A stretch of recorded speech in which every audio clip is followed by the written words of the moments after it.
Ma loere rei ka inga o feina ko toa pe o mea mai he porokama goe ni. Ko e wike re whakatonga eni e tua ko mea Oi. o ku whakahoko e rea taritari pe he porokama ku lo tonga lere wike re whakatonga i New Zealand.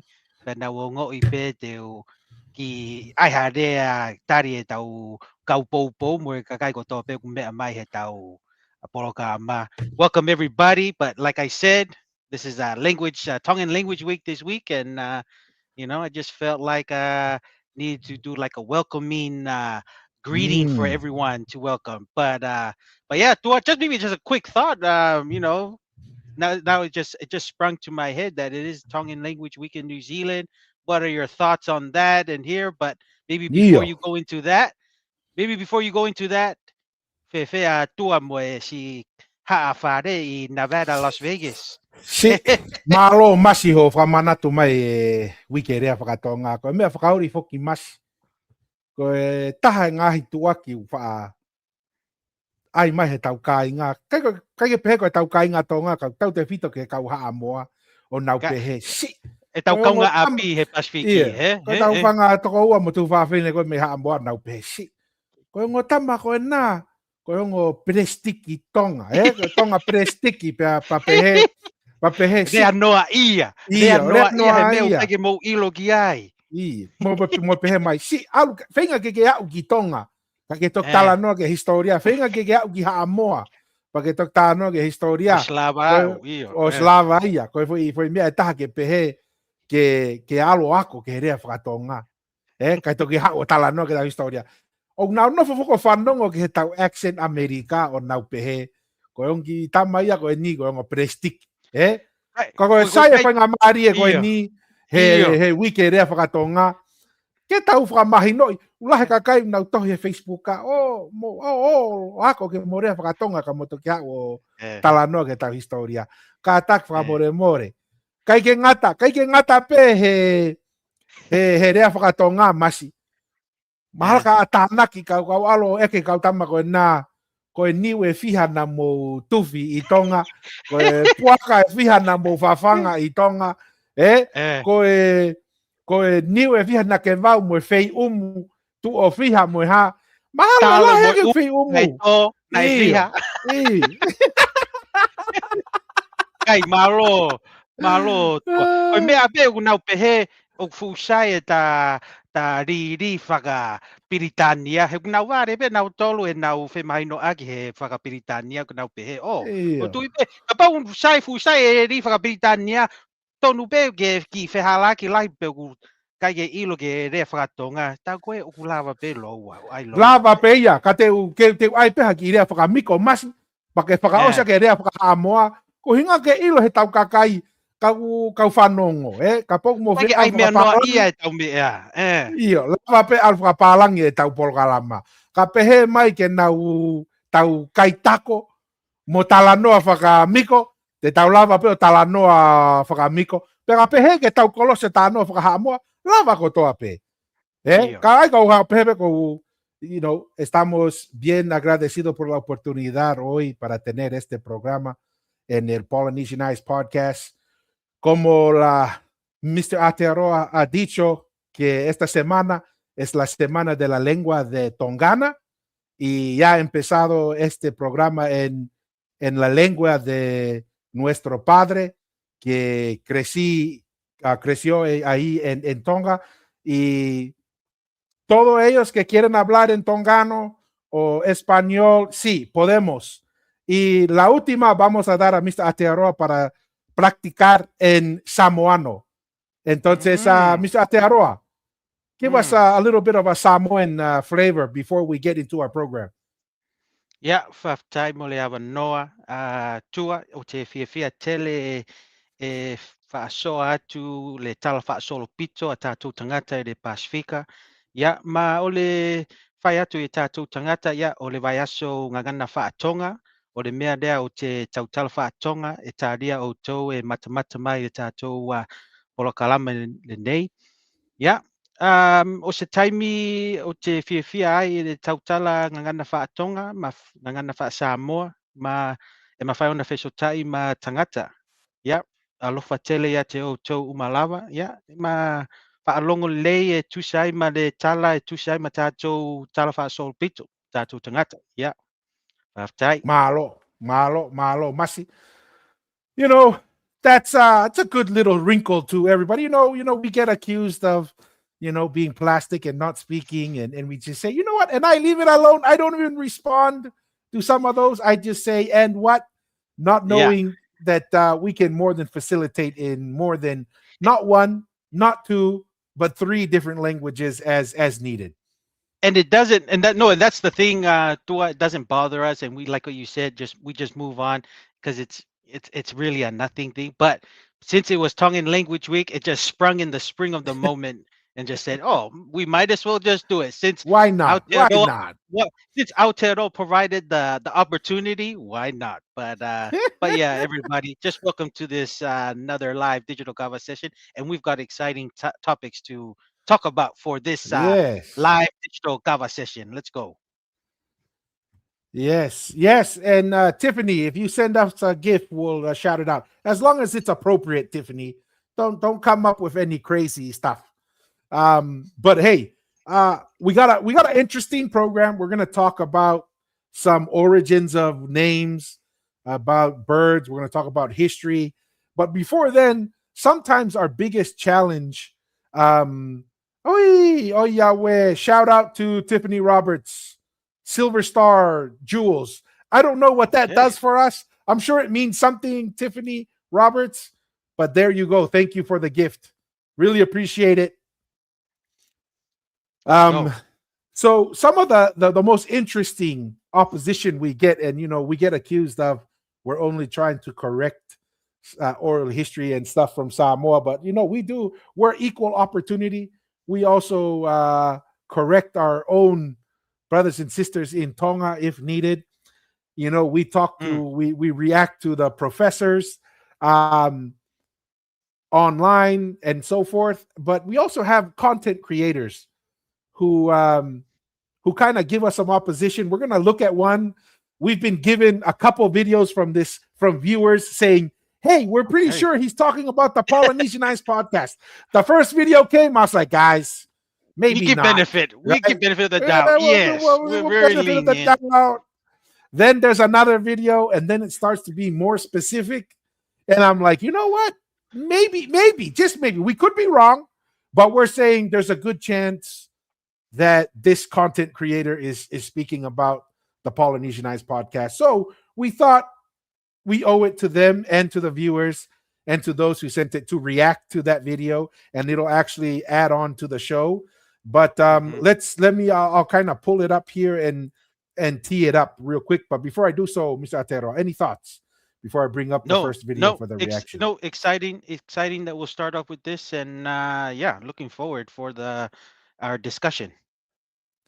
So this first video, this was the first video that someone gave us and said, "Hey, we're pretty sure they're talking about the Polynesianized podcast," and we were like, "Nah, maybe not." So we react to this one and then one other video before we go. But this gentleman, he has some interesting content. I've seen him Mm, pop up in the feed. Seems cool. He has his mhm, own perspective on things, not neither for or against. mm. But I want to hear some of his perspective here, and he's going to talk about what he misses. Right? I miss what? We'll see what he misses here. I miss not seeing so much Tongan men, these tough straight men online. I miss when there was a world without seeing them or hearing their takes, like their podcasts, and actually doing some real work. Like that's what I love about my OGs, my uncles, even my brothers. A lot of my brothers are not even online, not on TikTok, not doing podcasts. They're actually working. They're actually providing. Not to think that they're perfect, but they actually fake umo, fehaka, umoe. So, anywho, we leave with a few words from Princess Pule Pilolevo. Let's pause there real quick. Now, Mm, I will say, hey, maybe he's not talking about us, and this is what I first thought, right? mhm, But if he were talking to us, and we'll say, hey, maybe he's not, But if he were talking to us and he's saying, Masi, he misses the day where, these podcast guys go do something, go work, go provide, go fei haka. What are your thoughts, Masi? Are we under condemnation here, or what do you think? If that Yeah, if no, he were thinking of us for some odd reason. yeah, no. I mean, like, what? The thing is, he's trying to like single out. We're supposed to do things one thing at a time. It's easier just to focus on one thing at a time. But when you have an opportunity to share Polynesian history, that is fine. And you can also do, I mean, we don't talk about work and how much we're making. If he wants to have that discussion on public life, I'm willing to put it out there, you know. And if he wants to compare that way, let's see who's the one doing better regarding family wise, and who's doing what, and what responsibility you're doing.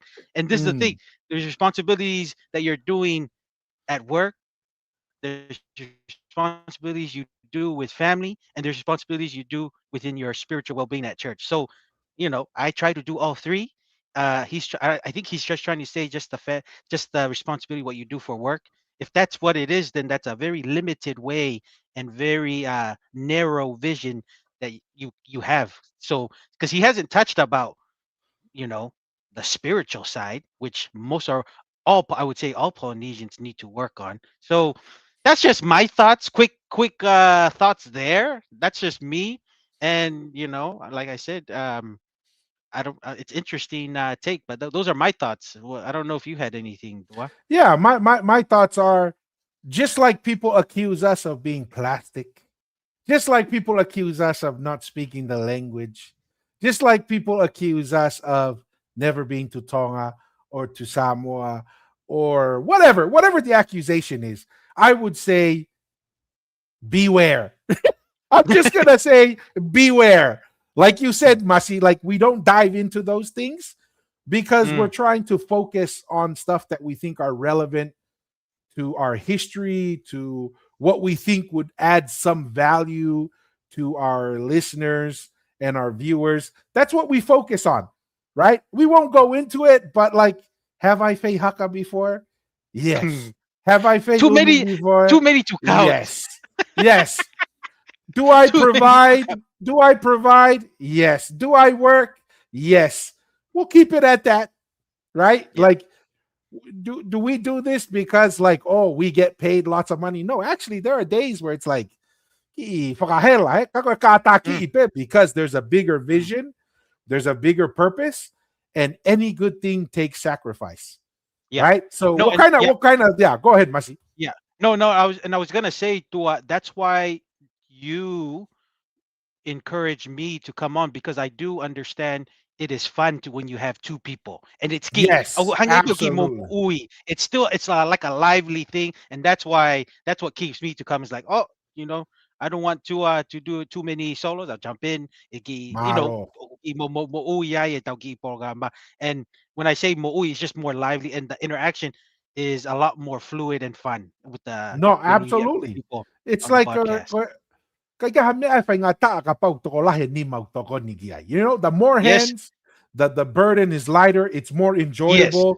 I think the quality of the product that we put out is better. Like it's a win-win, right? Mm. But Mushi, does that mean all you do is sit around all day and wait for this podcast? No, right? You got stuff you're doing. I Yeah. got stuff we're doing. We're trying to make time. Yes. It's sometimes a sacrifice. And Mel, paying member of the Polynesianized podcast, unforgettable Welcome, Mel, Mel. because Malo. she is probably the very first paying member. So we Oh, will okay. Is she always remember okay? Mel. Because I know there was two. It was Mel and that Lociade guy. That is it Those are Mika? the top two. It's one Those are of the them, top and I two. can't Yeah. remember, but they're unforgettable, and we'll always remember. She Yes. says, "Maloni Tua and Mr. Atero, Malo Mel, Hey, welcome, welcome." Malo, Mel. Like always, always good to have you. So let's see. Obviously, he doesn't like straight tough men. I'm assuming, and for other reasons, that he's not a straight male, which is nothing wrong with that. We have family that it's like that, but he Wait, did wait. single out straight males. So So let's see. Let's see. Go ahead, Masi. No, I was just gonna say that is funny. Now you brought it up. The host that is a bit weird. Straight male, like calling it straight male. Like it was like it's what are you trying to say? You're not used to not comfortable with being with straight males? Are you? Is it just? I'm just assuming. Are there more Fafa Fini within your family group? That's what you know what I mean. I don't know. I just find that weird, but It's you just a know, question, right? Just a just a question. question. All right. Let's see what the Okay. continuation Now, is. in Tonga, it is a country full of traditions and very old history. We have a hierarchy in Tonga. The highest social position in Tonga, whether it is a family, a village, or a country, can only be held by a woman. This is quite unique in Tonga. And the reason why is because Tongan women, our traditional work is producing treasure. You see these tapa cloths and these mats, they are made by women and they are called koloa. Koloa literally translates to treasure, something precious. And it is because we women, Tongan women, are the guardians of koloa. And we also are the guardians of our history and our culture and our tradition. Men in Tonga, their work is fishing, planting food, so their work is called maue, which means work.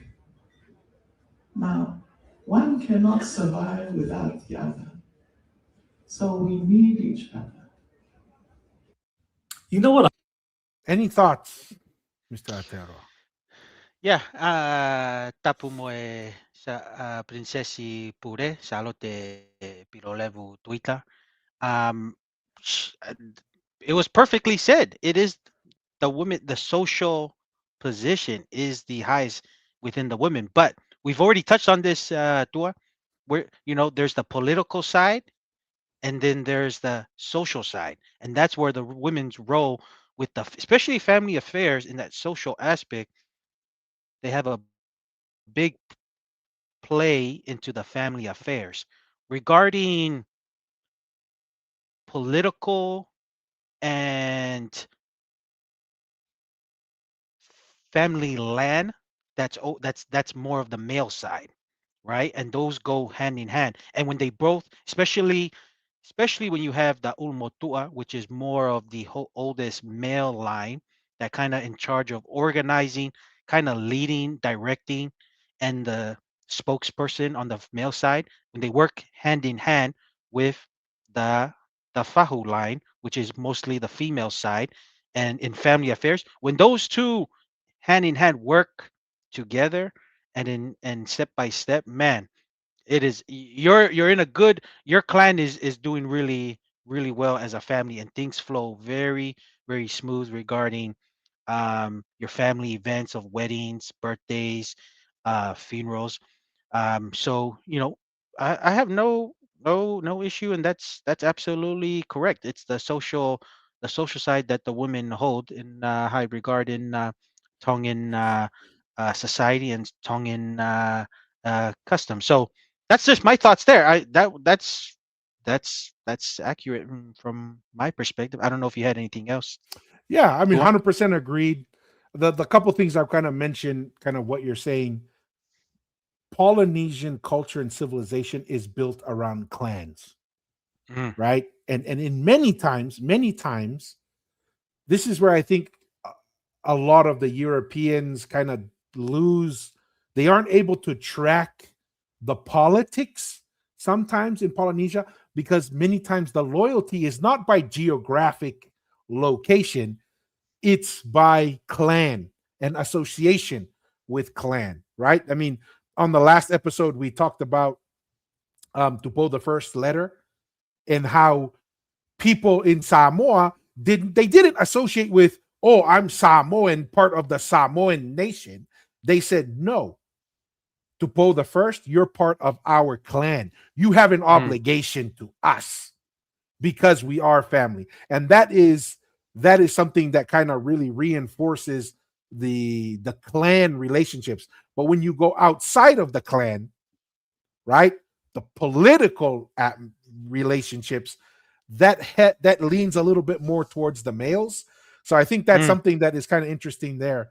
The one thing I stuck out to me is, I guess, when I'm trying to understand what he said in the beginning and why he brought up Pilolev, is he trying to say the guys just need to go and haka and go fish and be quiet?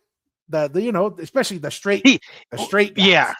Yeah. Oh, obviously he doesn't know what he doesn't really understand Tongan society and how it functions. Obviously, he doesn't understand that. Because I think you're right, though. He's trying to say that we need to be more women-like. That's what he's trying to say. I don't know. I'm just trying to make that connection. Like, why did he say what he said? And then why he did the video? It's almost like he's trying to say the guys just need to be quiet.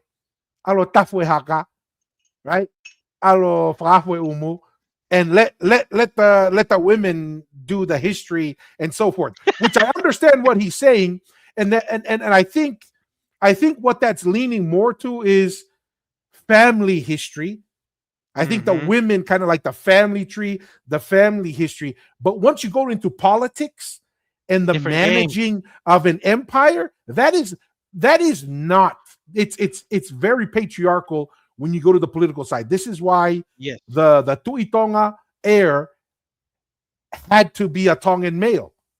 You weren't gonna have a woman line or a female line like in Manua come in and take over. Like that never happened in Tonga, right? And so I think that's where he's trying to make that connection, but I think that is an incorrect connection. This is why the princess said social, the highest social role, and that's 100% accurate. Within the clan, within there, the koloa, that's why it's really important. Some families, the most valuable thing within the family is a piece of koloa that's been in the family for hundreds of years. And who are the caretakers of that? Who are the ones that maintain that? And the why that's valuable to that clan or to that family? It's the women, 100%. However, when it goes between clan to clan, inter-clan relationships, that is not managed by the women, because that's the politics, that is, the economy. That's what the ngawe is. Ngawe means the economy, right? It's the fishing, the making of the land. That is on the male side. And there's one thing that I think is very interesting, because you can there's that saying, fola e fala, right? Oh, And that's correct. But what Devita Fale, and this is what we're going to dig into later into the show, right? We're not just bringing this up just for the sake of bringing it up. This does tie in later on. Devita Fale says there are steps before you fola the fala. Like Princess Pilolevu said, you can't have one without the other. The question is, and I've got to be careful here because it is interdependent. It's like the chicken or the egg. However, if there is lack of stability in society, you cannot have koloa. You cannot have that stability to allow the treasure to flourish.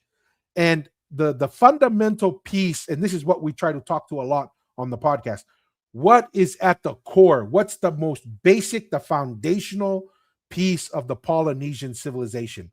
And Devita Fale says, before you can lay out the mat, before you can have the kava and talk, you have to first build the mound, the sia. This is why we're mound builders. This is why when you look at Tongatapu, there's 20,000 man-made mounds everywhere. This is why we have the langi. This is why we have the fare. This is why we have the malae, because that is the foundational piece. That is the foundation that you start from.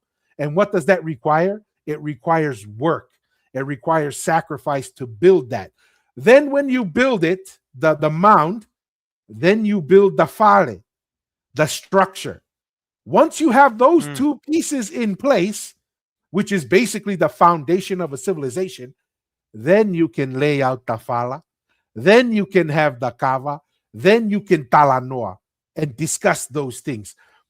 But there are more core and foundational pieces that have to be in place. But everybody just jumps into fala. Where? No, Out in you're the middle right. of the ocean? Mm, Out in the middle of the sun? Like you're right. where? And those are things to consider. And that's some of the things that we're going to dive into a little later. But any thoughts before we go to the next video, Masi? Yeah, yeah. No, you brought up a good point, and I was thinking when you brought up with the roles, right? You got to know your role, and let's use the example of Queen Charlotte and Dungi marriage, right? Mm-hmm. Who managed the politics, right? Let's just say if Queen Charlotte was a single lady and Tapu Bimbo Queen Charlotte and just went to try to navigate the Tonga situation, I'm telling you there will be inter issues happening, and Yeah. she would there's Inter clan tension. inter yes. So to me, last and this is some of the histories I've learned. The other than the 2006 because of the burning of Nuku'alofa, before that, it was during Queen Charlotte's time on Tupo the second is when the people from Hahake, especially from Mua, came and demonstrated and burned some parts of Nuku'alofa because things were getting a bit shaky, and that's why it was and that's why even though Queen Charlotte, remember, and here's the other thing, Queen Charlotte, because she was in shaky grounds, a lot of her growing up was in New Zealand. She only came to Tonga when she took out, to visit from school here and there. But just with the whole politicking, like what you mentioned, the male side navigate. It was Tungi that brought stability, right? Mm-hmm. That's from the house of the Tu'ihatagalawa that changed the name from Tu'ihatagalawa to Tungi. He brought stability because guess what? His ancestors knew it went broader. They knew how to manage all the clans of Tonga because it went further than that with the whole empire of the Tuitonga when he was, when the Tui Hatagalawa was created. So there's there's that. And what did Queen Salote do really well, right? And most women do well in this part. Men can do it real well too with the poetry, composing music, Taolunga doing the, whakahaka and everything and stuff. That's what she did well, and that's why people still use her songs. But those things don't They provide don't happen stability. magically, I mean, right? those are is the reason why they're entertainment. Those don't get Mm-hmm. you to provide you stability to have, Tapu Bimbo Tupo Ono, to have the sixth line of the Tupo family in charge today. So there's a lot of things people don't understand. And that's what I'm saying. That's why we have these podcasts. We share the ideas, the talanoa, and discuss. And that's a perfect illustration of the role of what the male figure can do, provide stability for a whole country, and the female, which is the family, which is very important. At the end of the day, the nuclear family, the closest nuclear family and the extended family, your clan, that's important, and that's really managed by the female side, which is the fahu, and that's important, and they go hand in hand. But if you had to choose, the male side is very important to provide stability for the whole country and prevent colonization. That's what I'm trying to say. Yeah. Ua. I No, don't know if you had 100%. any thoughts on that. No, 100%. To me, to use the same illustration we're talking about is Tungi, Queen Salote's husband. He was the one who kept the foundation of the Langi and the Fare together. He Yeah, brought that stability between the different clans. Then it allowed Queen Salote to shine, right? yeah. Because the Fala getting laid out, the music, the poetry, was something that really inspired the Tongan people to beautiful things, right? Beautiful things. But you won't have that beauty if you don't have the foundation strong and Mm, together. And I think that's something that's really important. Another thing that's interesting, because a lot of this is why like the details matter, and why I enjoy doing the podcast, because I have learned a ton, mhm. is everybody goes, oh, it's it's the Tui Hatakalaua line. And we're like, is it? We understand why you say that, but to me, in Tongan traditional perspective, the line of authority comes through the male. Yeah. The female elevates Yeah. your position within that clan, right? The political heir and the heir comes through the male, and then your mother, depending on how high of a status Yeah. your mother has, that elevates you within the clan, right?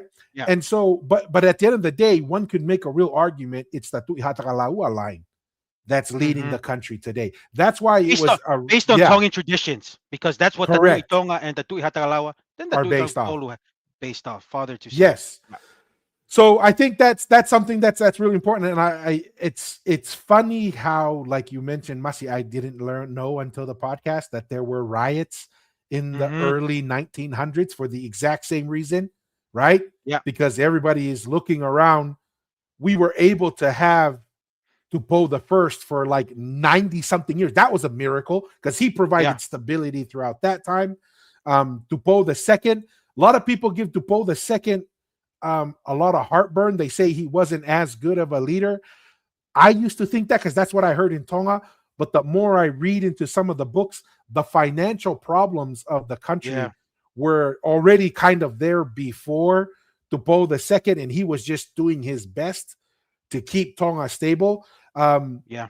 that's because Tongans money and the economics of the current world today are Western concepts.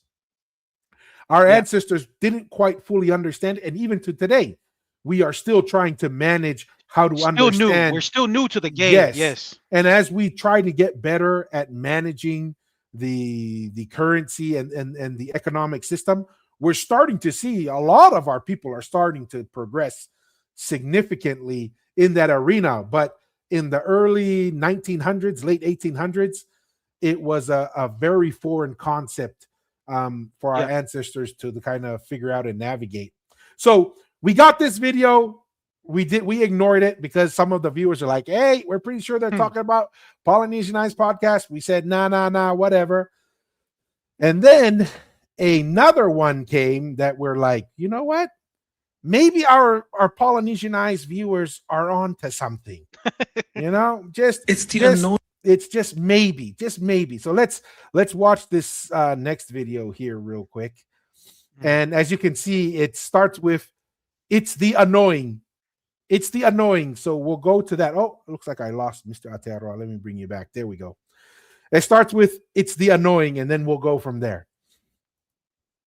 In constant discourse that's causing a lot of misinformation and conflicting information on the origins of like our ancestral deities. I don't like to mention their names, but there has been varying conversations, especially among Tongan and Samoans, Tongan men and Samoan men, by the way, with Tangaloa, Tulo, where Tangaloa is from Samoa, Tangaloa is from Tonga. Listen, let me just cut this shit here.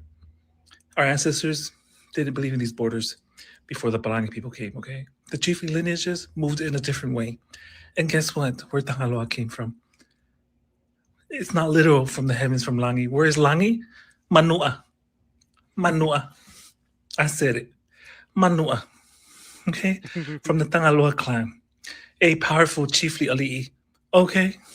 And what? That's the ancestors. Hmm.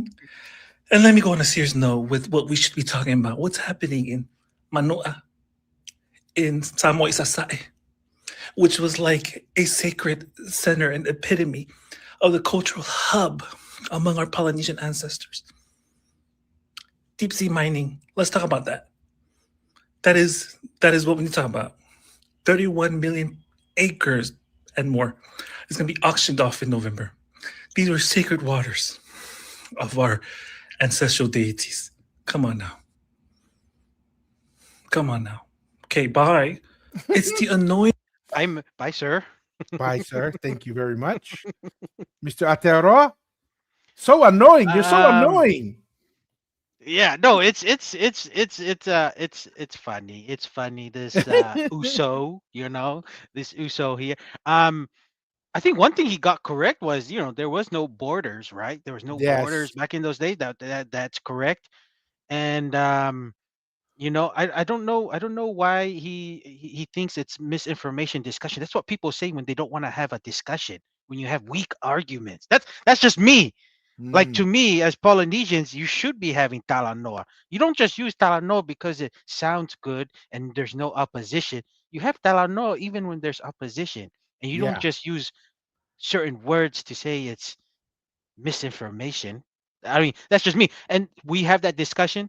Um, another thing is, Tangalo is not a deity like what most people think. It was actual people that had titles, and over time, people, because it was a long lasting tuitonga. The real, we give a number of what Fade has been able to find. It's probably more. That's how long the tuitonga is. So imagine when you have a long, very long custom of lines, and you still have it that lead up to the 19th century, you would say, or 18th century. That lasted that long. No one really knows how long these lines were. So people from afar thinks, like most people think they were. That's not normal. Things don't last that long, right? And you must be a godly thing. But in reality, they were just people like you and I that had titles and had superior knowledge of just, man, preparing the next generation to take the title and the prosperity. It lasted for that long. I mean, the customs were so strong, and we illustrate that with the tuitonga new tamato of the tradition of Hmm. father to son. Like, that's how ingrained the tradition, and it's only ingrained that way when, before even getting to that story, that it's been lasting for however long. The tuitonga have been before that, of that custom of father to son of passing that title. So, um, you know, that's a discussion. We talked about Langi. Um, Based on his thoughts, you're saying it's in Manua because that's where Langi is. I don't know if this Uso's been watching the study.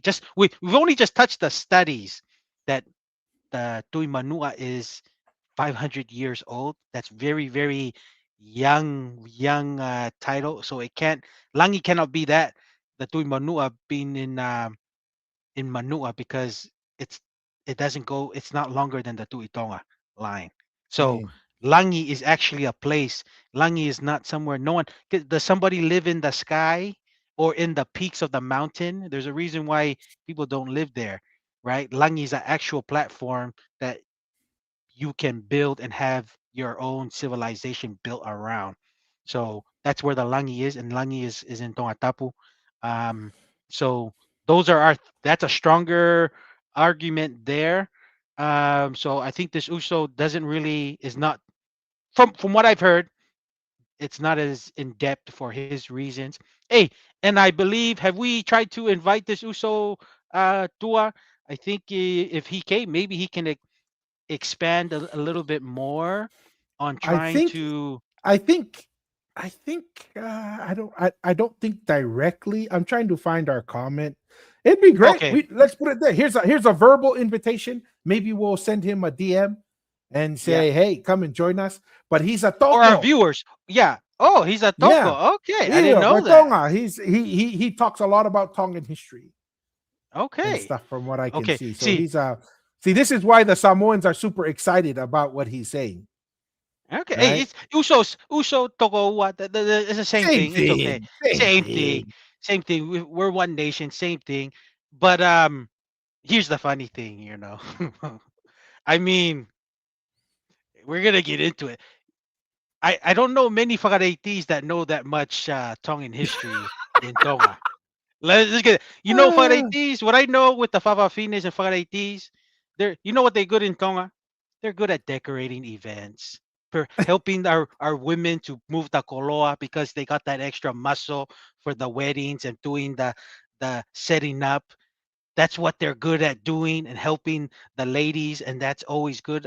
We have Whakareiti relatives. I always mingle with them and they always gladly help. they're But fun. regarding they're fun. Yeah, and they just do their own thing. They play their role and that's fine. But I think this is what I'm thinking, Dua. The Faraitis that actually know history, that they seem to be the thing, are the ones who are actually culturally in history. It's really dying, like Hawaii, Tahiti, Aotearoa. The Faraitis tend to have a big role because they're dying. There's no one that else. But in Tonga, I'm just putting it fact, man. Like, if you're getting the history from a Fagaraiti or Tere he Fagaraiti, almost becoming a Fagaraiti, you can put it whatever you want to say. That's no. That's in Tonga. There's many other people who are actual male or female they can get the history from. Mm, mm. Tonga is not like Hawaii and Tahiti and New Zealand, where the Whakaraitis tend to be the go-to people regarding history because there's no one else. There's no one else, and no one knows if it's correct or what because no one really knows. You know what I mean? I'm just being straight up. But in Tonga, Ah, Whakaraitis are good MC. They're good at entertainment, entertainment, no. cooking food, preparing a birthday and a wedding, and helping the ladies move the Tongan koloa. That's what the ladies are good at in Tonga. Regarding the Talafonua and history, come on, man. I don't know. I don't really know anybody that's in that level. But that's just Yeah. me. I'm just saying the Tonga. Hey, This is hey, yeah. the uncolonized country. So I'm just saying. That's just my thoughts there, Tua. That's just an observation, right? Observation. This is what I'm Here's thinking. a couple comments from one of the paying members. Talangi, paying member of the Polynesian Eyes podcast. He says, I think I seen him at Talamahu Market. Mana yan ki tui, ki kahoa na tui he siya na. Oh, tui kakala. Iyo, say ko me aya ko faye ka ufariti. Iyo, malo You talangi. know, he says Talangi says he's a talking mahu, the talking chief, talking mahu. So no, here's the funny thing is, let's give him benefit of the doubt and let's say he knows history, right? Okay. Yeah. I'll kind of categorize it a bit. Yeah. Because he keeps saying the males, the guys, the dudes, and then his kind of overemphasis on the female role, which is important, right? Mm-hmm. But you got to understand, like we were saying earlier, let's say he's like extremely knowledgeable, but obviously from the female, that is within a clan. That's within a clan context, not a empire interclan perspective. That comes from the male side. So even if we give him benefit of the doubt, one would have to say you're going to be very knowledgeable within your clan's perspective and history. That's what we can give you, in my perspective. If we want to be quote unquote fair and give him benefit of the doubt, right? But I agree with you. Typically, that is not the collective that we go for ancient history. I would not say that when we say, hey, who are we going to go ask about political history, structure and so forth? That's the Faraitis is not the first group that I would think of. That is true. Some of the things that I thought were interesting, he uses the term sacred center, right? Number one, that's grammatically incorrect, and we're gonna watch a video of the Uso who pointed that out, right? And where he said, "Hey, dude, I grew up in Samoa, and we never said sacred center Samoa. Like that was never a thing." This is what we try to say online. It's like a lot of this stuff is like new ideas. This is not ancient history. This is not, whatever. It's something that is kind of new and developed. It didn't come from oral history per se, but he uses that term, sacred center, right? So kind of I'm already like, well, it sounds to me from even people from Samoa, that term you're using is a modern concept, modern term. Obviously, like you said, we never heard of the Tu'imanua, right? But people kept bombarding us. Tu'imanua. So what we did, okay, fine. We will go and look up the Tu'imanua. And what did we find out? 500 years old. They did the studies, guys. They did the archaeological. and this was, what is it? What's the one? The Samoa National University, or what's the one Yeah, in America? Samoa National University. Yeah. Yeah, they had two professors from there, and one of them was a Samoan lady, right? Like, so this is not like a person sent by the Polynesian Eyes podcast who went and did this Yeah. archaeological study. This was done by a legitimate academic and also legitimate credentialed people from universities in Samoa. And they said, Tu'i Manua, 500 years old. We all Yeah. know Tu'i Tonga, well beyond that, well, thousands of years. And we don't know how far back it could possibly go. And we'll talk about that in another video that we're reacting to later. But, you Mm, know, the end of the day, his name that he goes by online is Malu'i Lolofonua. mm, You want to hear his Marie Toko? mm. Look at the Queernesian 676 is his dad. Toko, we'd love to have you Yeah. you know, join. Let's have a conversation. You know, Yeah. we said come, we aren't gonna be rude. We joke, but it's a good thing is you're Polynesian, you understand the jokes. You know, it's Yes. nothing personal. We're just having fun. You know, you can Yeah. make jokes at us. You know, we don't take it personal. Mm. All right. Anything else, Masi, or we'll go to the next toko here, or uso.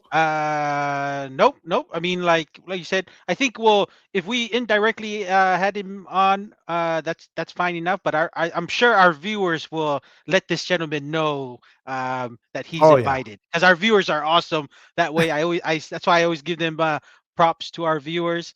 They always say, hey, you're inviting people to come if they feel like they have something that we can add to the ingredients of our Polynesian or rediscovering our Polynesian history, or learning further more of our history. So yeah, that's just kind of my thoughts there. All right.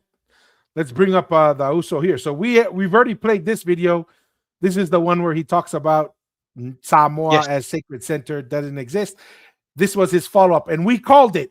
We said this guy, I don't think he understands. He's gonna get a tsunami, right? You A called it. tsunami. Yep. You called it, Tua. You Yeah, called it. I remember that yeah. episode.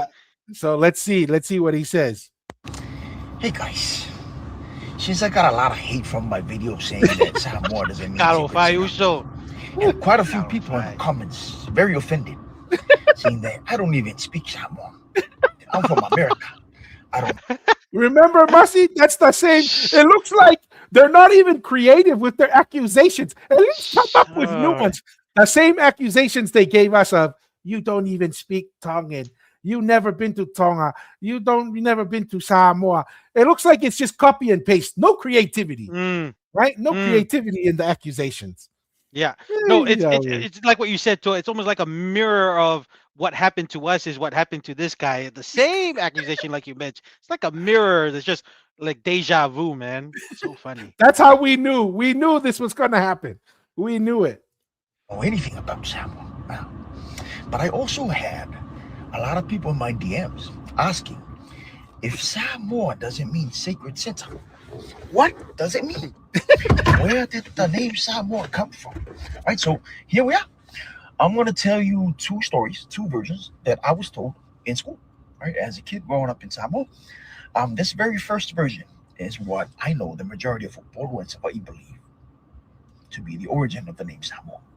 Now, all started with a guy named Lu, right?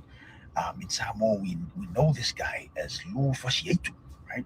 And you'll find out Lu, the God Killer, right? That was the extent of his name, Lu Fasietu, or Lu, the God Killer, and you'll find out why, right? Now Lu used to live in the village called Whangalua. Now, if you drink a lot of kava, you should be very familiar with the village Whangalua, Yes, sir. because that's mainly where the very good Pangaloa. Samoan ava come from. In Samoa. Oh, so they're known for kava They're in known that in area? every Samoan that's lived in Samoa and come from Samoa, they know that regarding Samoan um ava or kava, what they get, Whangaloa is like their best kind of place to kind of produce, and they mass Is, produce it in a good isn't quality. that where because I remember that one Samoan guy who reached out to us and said, everyone knows a lot of the Matai there know that unless you're connected to the Tuitonga, you'll never be a king or a queen Mm, over Samoa. mm, And he said that that's an area, a lot of the Tongan influence was in that area, according to him. Whangaloa. Does that sound familiar to you at all? Yeah, no, yeah. I mean, I don't know the too much of those details with the thing, but I mean, like we've always discussed, Samoan history tends to seem there's a lot of correlation. Anything regarding a Tuitonga event or a Tuitonga's daughter or a having a scuffle and then the Tuitonga proclaiming something, it seems to be whoever can get the closest and legitimize their connections to the Tuitonga is elevated in Yeah, Samoa they as a get whole. more influence. Yeah, yeah. Compared to a Samoan who's married to another high chief's daughter or something with another island within Samoa, with a very distant relative from the Tuitonga, it's not as high as somebody that's directly a Tuitonga connected to the house of the Tuitonga. So yeah. Mm. Okay, all right. Now, Whanganua is also where the Samoans believed that Tangaloa used to live. Now, in other islands of Polynesia, they have their own beliefs of where Tangaloa used to live. But this is where Sava'i and Upolu believed that Tangaloa used to live, Whanganua. On top of the mountains there in Whanganua, there were the 9 heavens, or the Langi Toiva. That's where people believe Tangaloa used to live, in the 9th heaven. Now, back to Lu, right? Lu I had want to pause that real quick. That doesn't seem to line up with people who say Manua because they say Tangaloa is from Manua, and that's why the Tu'i Manua is so achy. Sacred. Io. Yeah, and then they a lot of the people that we have spoken to, or the people we have spoken to, they all recognize that Manua was the first, and then the populating of the islands moved west. But if Upolu and Savai'i say Tangaloa lived in Whangaloa, but that was populated later, that doesn't seem to Mm. make sense. I'm just saying, just trying to kind of put some of those pieces together.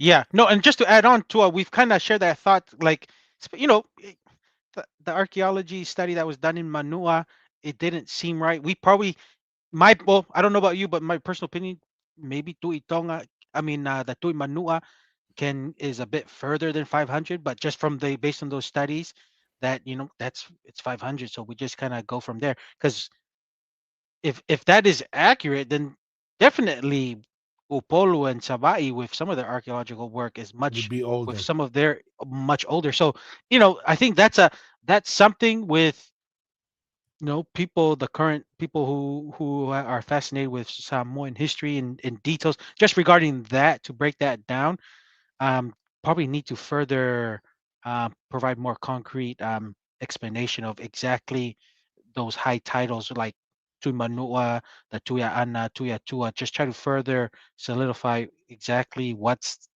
the origin of their history, because it's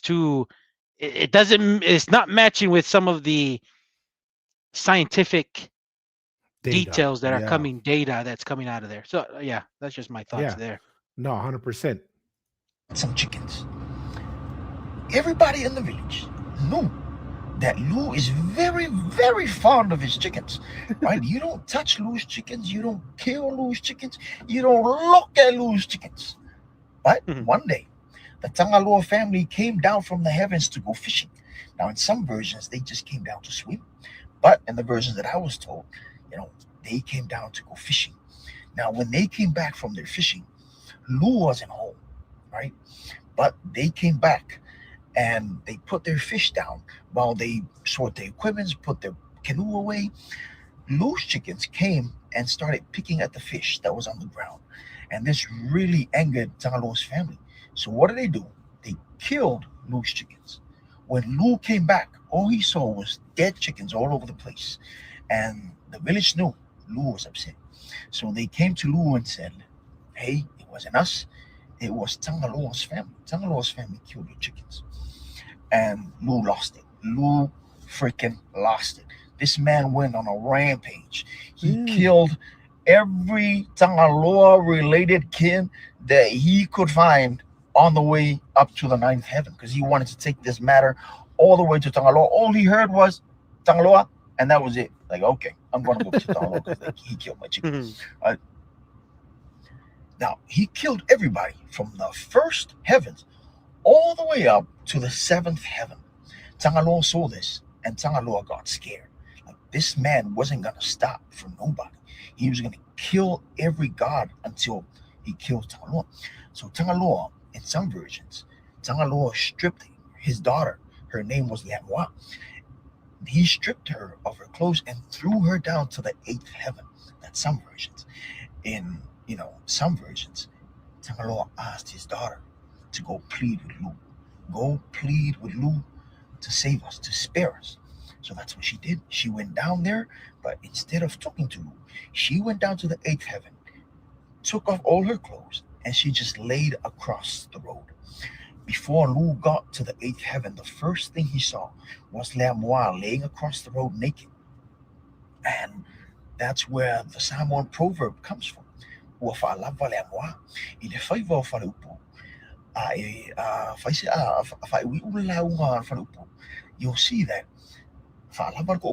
then they will say when a chief is done with his speech, they will put their staff or their toto across like this, and they will say, my speech has come to an end, because that was where Lu's rampage came to an end, right? And that's also where a lot of people believe that the word tausala came from. Tausala is a more respectful way of saying girl, right? Or taini in Samoa, because this is the price of Tangaloa's Tangaloa's family's wrongdoing, right? She was the sacrifice for their wrongdoing, right? That is the meaning of the word tausala. Tau, price, right? Or the cost, I guess. And sala is wrong or wrongdoing.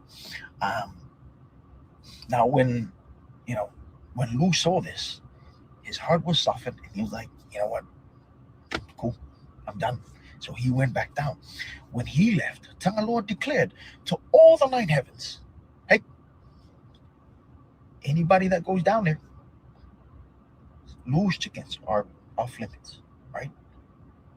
So any god that came down to the land for any reason whatsoever, they all knew, Esa Moa Alu, Lu's chickens are off limits. Samoa, right? Samoa alone. And all of the land, Lu's chickens just ran wild because all the gods knew Samoa alone. And all the land knew Samoa alone. Samoa. That's where a lot of people believe Samoa came from. Now, the second version comes from Manua, right? Manua believe that the word Samoa came from the son of the tree Manua named Moa.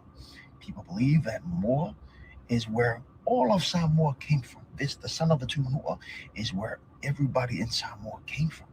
Right? That's why it's called Samoa, the people of Tuimanua Moa, the clan of Tuimanua Moa. That's why it's called Samoa. Now, keep in mind, Samoa is full of stories. Etalasi Samoa. Samoa is an island of endless stories, right? But those were the two main versions that people in Samoa know. Two main versions that I was told as a kid. But I get a lot of people in the comments saying that I don't know anything. I'm American, right? Guys, I just moved here. I didn't leave Samoa until I was 25. I just moved to America. I don't know why you guys are hating. I'm Samoan. Oh my goodness. But guys, those Big that's question it, your right? Samoanness.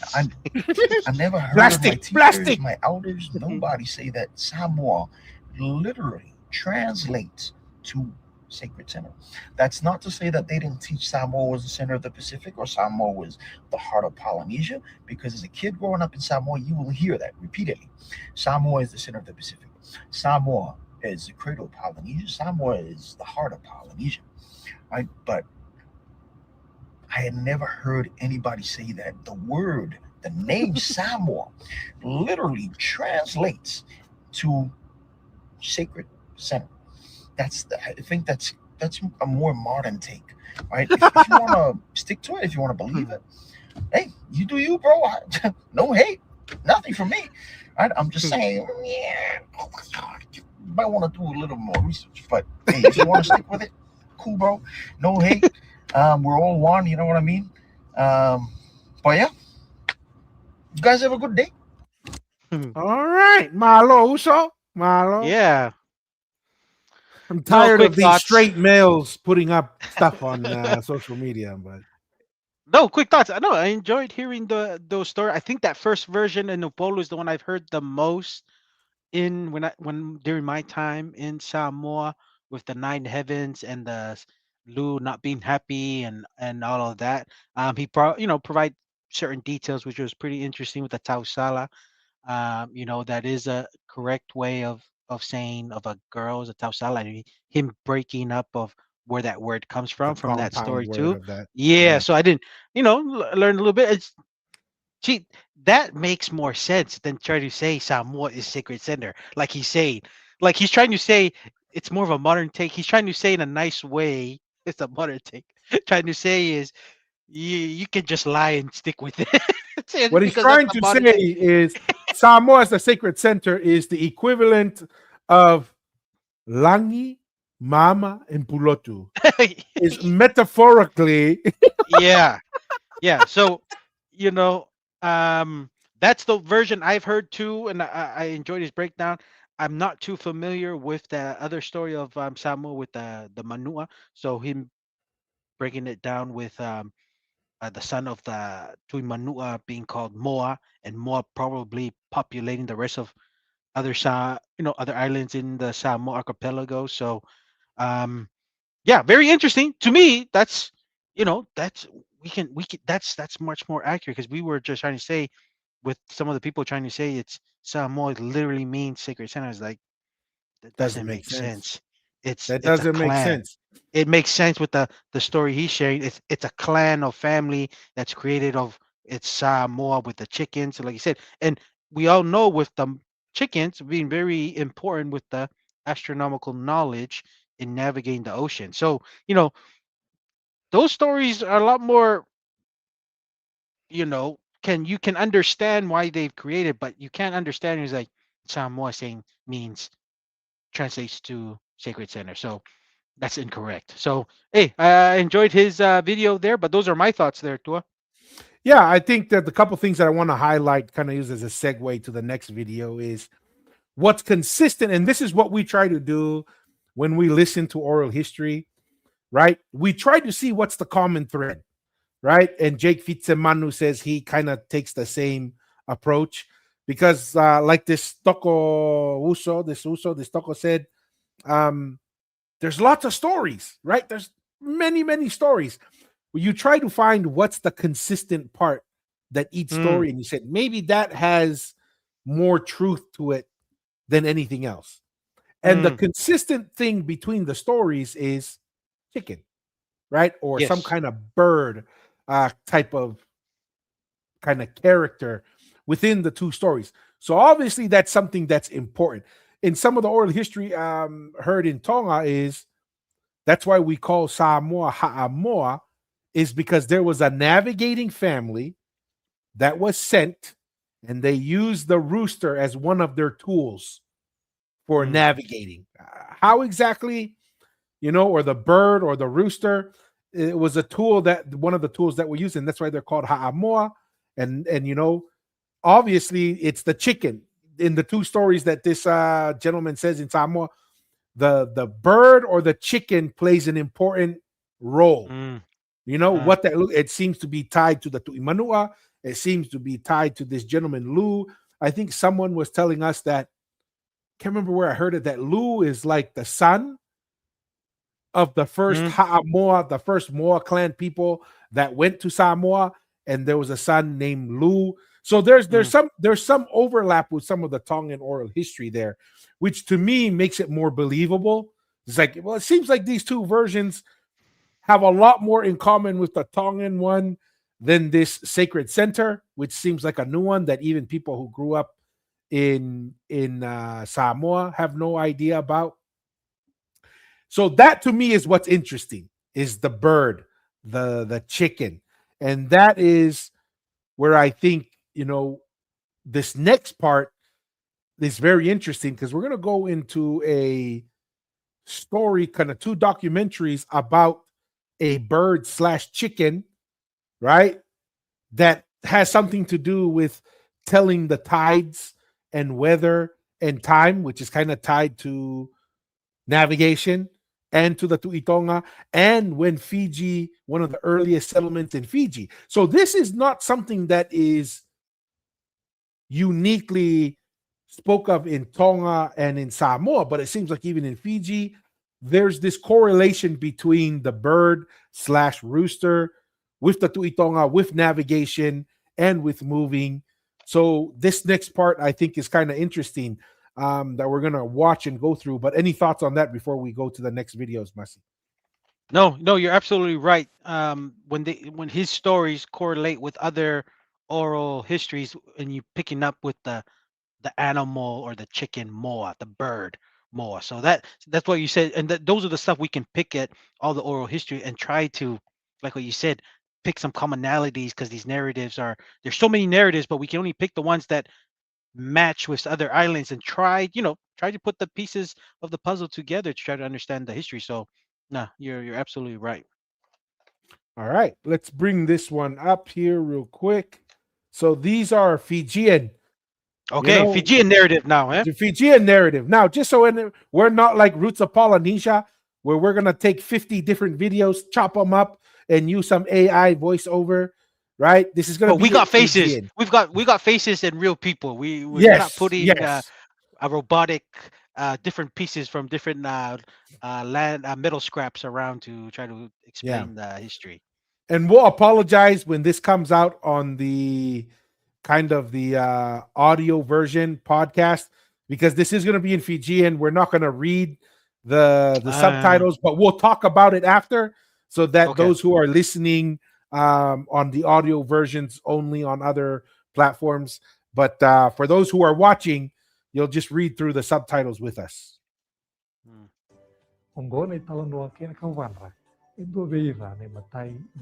So the important part here, I just want to say, they're going to go to Nakauvadra, one of the first settlements. That's an important piece. So we're talking in all of Fiji. There's the setting here is when the first Fijians first got to Fiji. Around that time frame is when this story is going to happen, because this is supposedly one of the reasons why they spread out to other areas, is because of the conflict or the tension that comes out of this story.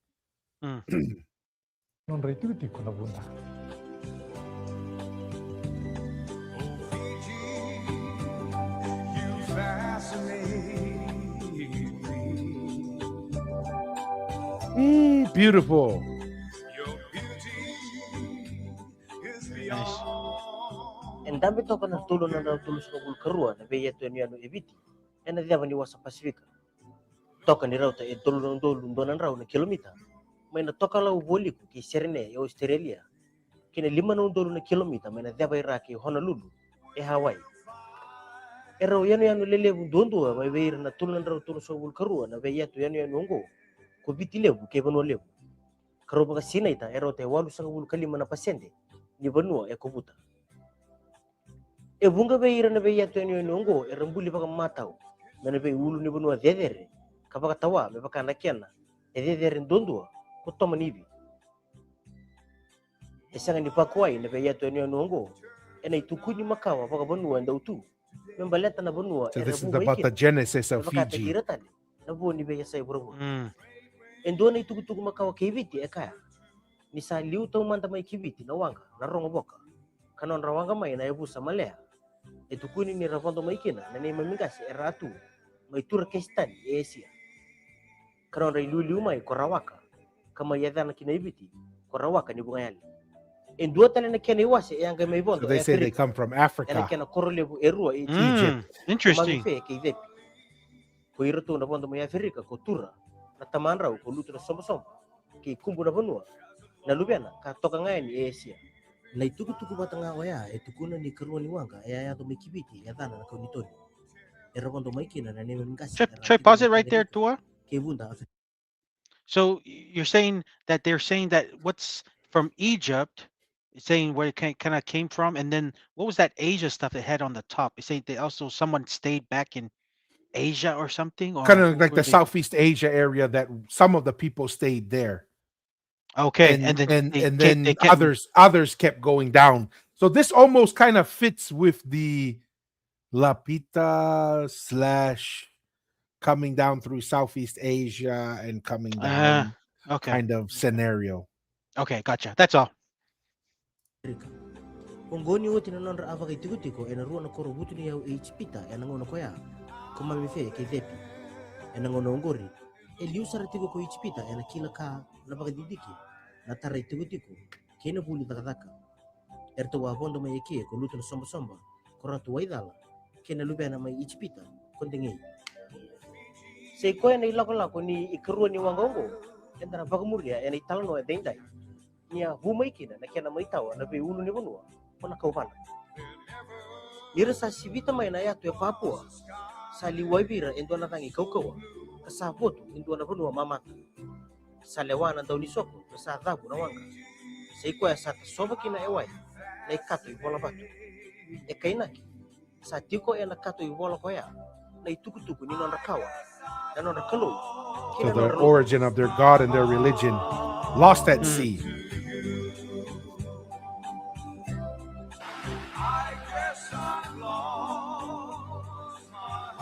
Yin sa dabu tali kibono na kodutoni sa mua na udui bunda bagalelai era saya to kibono karsa tawasi meya na baka sangang karabono kondingi yang ga lagi kunay na kauban na koro yang dara lagi sikop. So this is them going up to that place. We're talking like the first settlers of Fiji, according to their oral and this is history just legend. oral history only, huh? Yeah.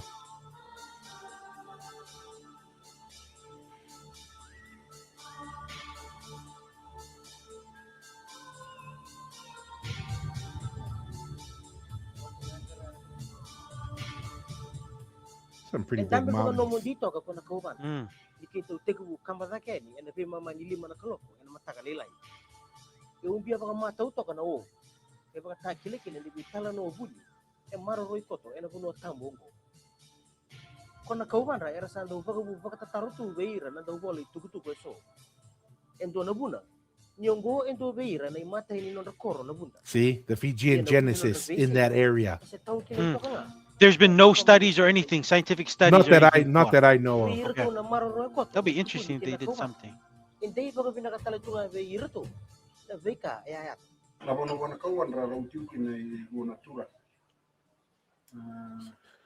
So we'll watch a little bit of this just to kind of show like that he's going to talk a little bit about the story, and then we're going to go to a whole, just so that people understand this is not just this one. We're going to go to another documentary by other people having another person tell a similar story, but this one we'll talk about, he's just going to talk about one of the three people that are associated with the rooster, but we'll just kind of let him start a little bit. But I want to go to the other video to get in the story because they go into more detail in the other video.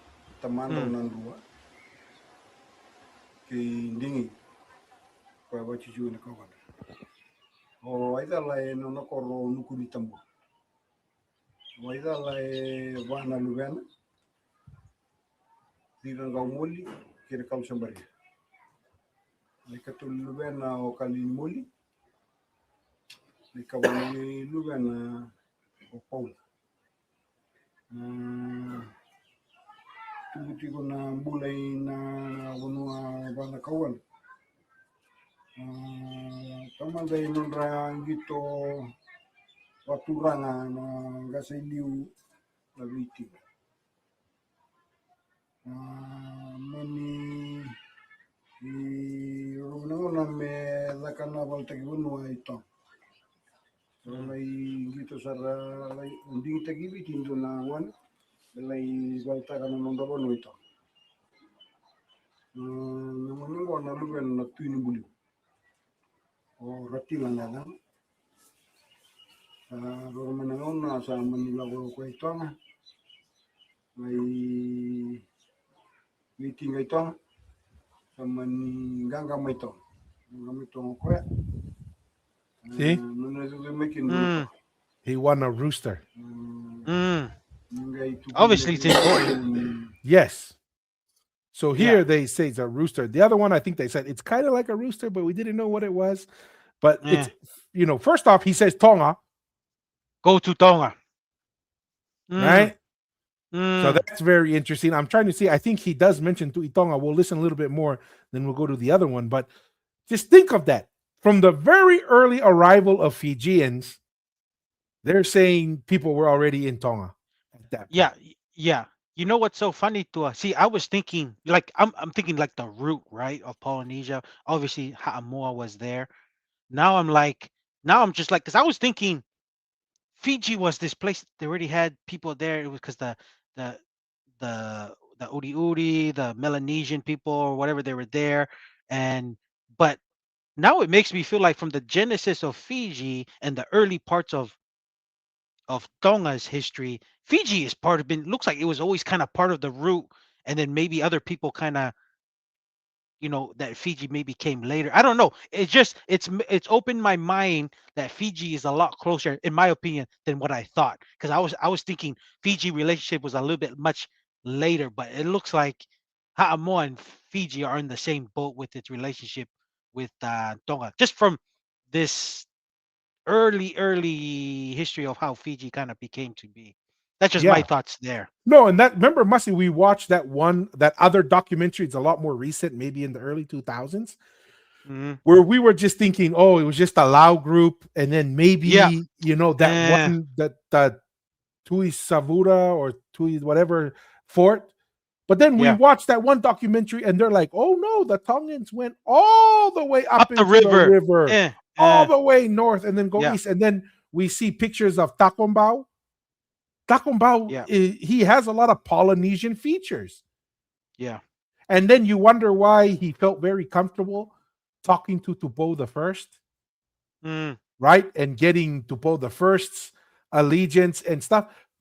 It seems like you're saying like Tonga's like relationship with Fiji is way older than I anticipated. Way Yes. older. And this is why I remember reading that Fiji's like custom was when they ran into people that they didn't know. You know what their first reaction is? Kill them and eat them, is what I remember reading somewhere. Except for one group, the Tongans. And it's probably because they have such a long history with them. They're like, I guess there was some kind of issue where someone showed up that they didn't know before, and like they either killed the villages or something bad happened. So they started getting into the tradition of if someone new shows up and they don't know, they just kill them. Yeah. But the one group that they didn't treat that way was the Tongans, and maybe that's why the Tongan missionaries were so successful in A lot Fiji of them because sent of to that. Fiji. Yeah. Yeah. I'm just waiting to see. I think he mentions Tuitonga in this, but okay. Tuguni wa meki, tuguni wango na ndunangangani meka tingo ratila sabuka, sabutu na iso soni bono. Tuguni bono boto imbola go mugimin na situ. May nabi tingali sumayo ratila. Ruinu muli. Ratila mo na luwe na tuinu muli. Na bono ay lako maiki na wati soba na tambua. Na bono ay lako maiki na wati waizal ay di soba na tambua.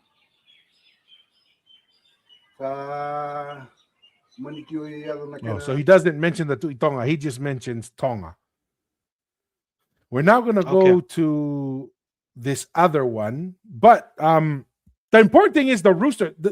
The moa is an important aspect of Polynesian. Like when we talk about the foundational pieces of Polynesian culture and civilization, the bird or the moa, and maybe also the kiu. There's certain birds that play a fundamental role in that. This is why, like, understanding where the term moa comes from for Samoa is very important, because that could be a fundamental piece, not just for Samoa, but for all of Polynesia. You're gonna say something? No, and no, yeah, and I was gonna just say, and that's why. That's probably, like, regarding animals, the moa was probably the most important thing. The manu. When they say manu, I'm just thinking the ancient days. When they say manu, they probably had a reference to the, to the varieties of different kind of moa or birds. Yeah. I don't know. That's what I'm just thinking. Yeah. I don't know. Not 100%. So here's the other one. It's a different documentary. Of And they're going to interview a different person, but this guy goes into more detail. Similar things, birds, Tonga, but he goes into more detail. Sul weekend, sa kilature tu Congo. Itu talaga so, katambo mo sa ruwa. Au sana to bolea me wase mandani. Lebi kare kilatu na ito kini wonwa. Karawase bi on lutulim sauti ni karosu kan September. Ronon dulcin kolo. This is 2018. Iroda sa rebe kumadali email na tua. Tau kadibitu ela mula. Ko de biro na turanga. Rono usunda tigaro bonwa ni tugulebu sa baro sarama. Sabnaka. Eu na evangu email na tua. Do kile tala tunga na ela mula. No koro ka leva. Era. O suvena baki tinkadi wali masong karua katin kanton April ko sa baki on sa utona ti kono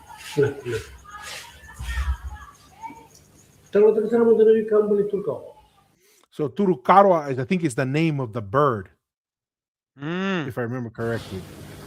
No, and I was gonna say, if this is 2018, most likely this guy is hopefully still alive. Hopefully. Yeah. But that's pretty cool. Nitalo ng balik ti Turukawa. Nakintindu mo nitalo ko tigbu mo nitalo ni Betinga. Kingdom of Tonga is where it starts. Fascinating. Tuto tigo na donito na turang. Donito na mataw. Sino matani mo ba? Naquele lewa na Betinga. Nida para Betinga no Sina. Onito enru kaberoto. Pero me mukundo.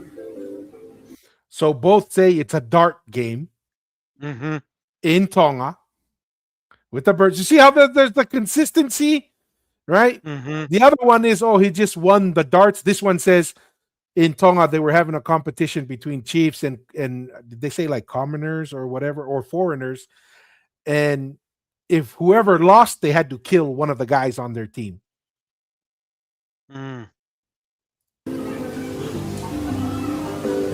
Akan matensing ni Betinga. Dava na matensing tu umrukan itu entura. Mukundo. Oti. Nakatalo na Singatara. Nakatalo Betinga. Lidava na singa. Karun singa.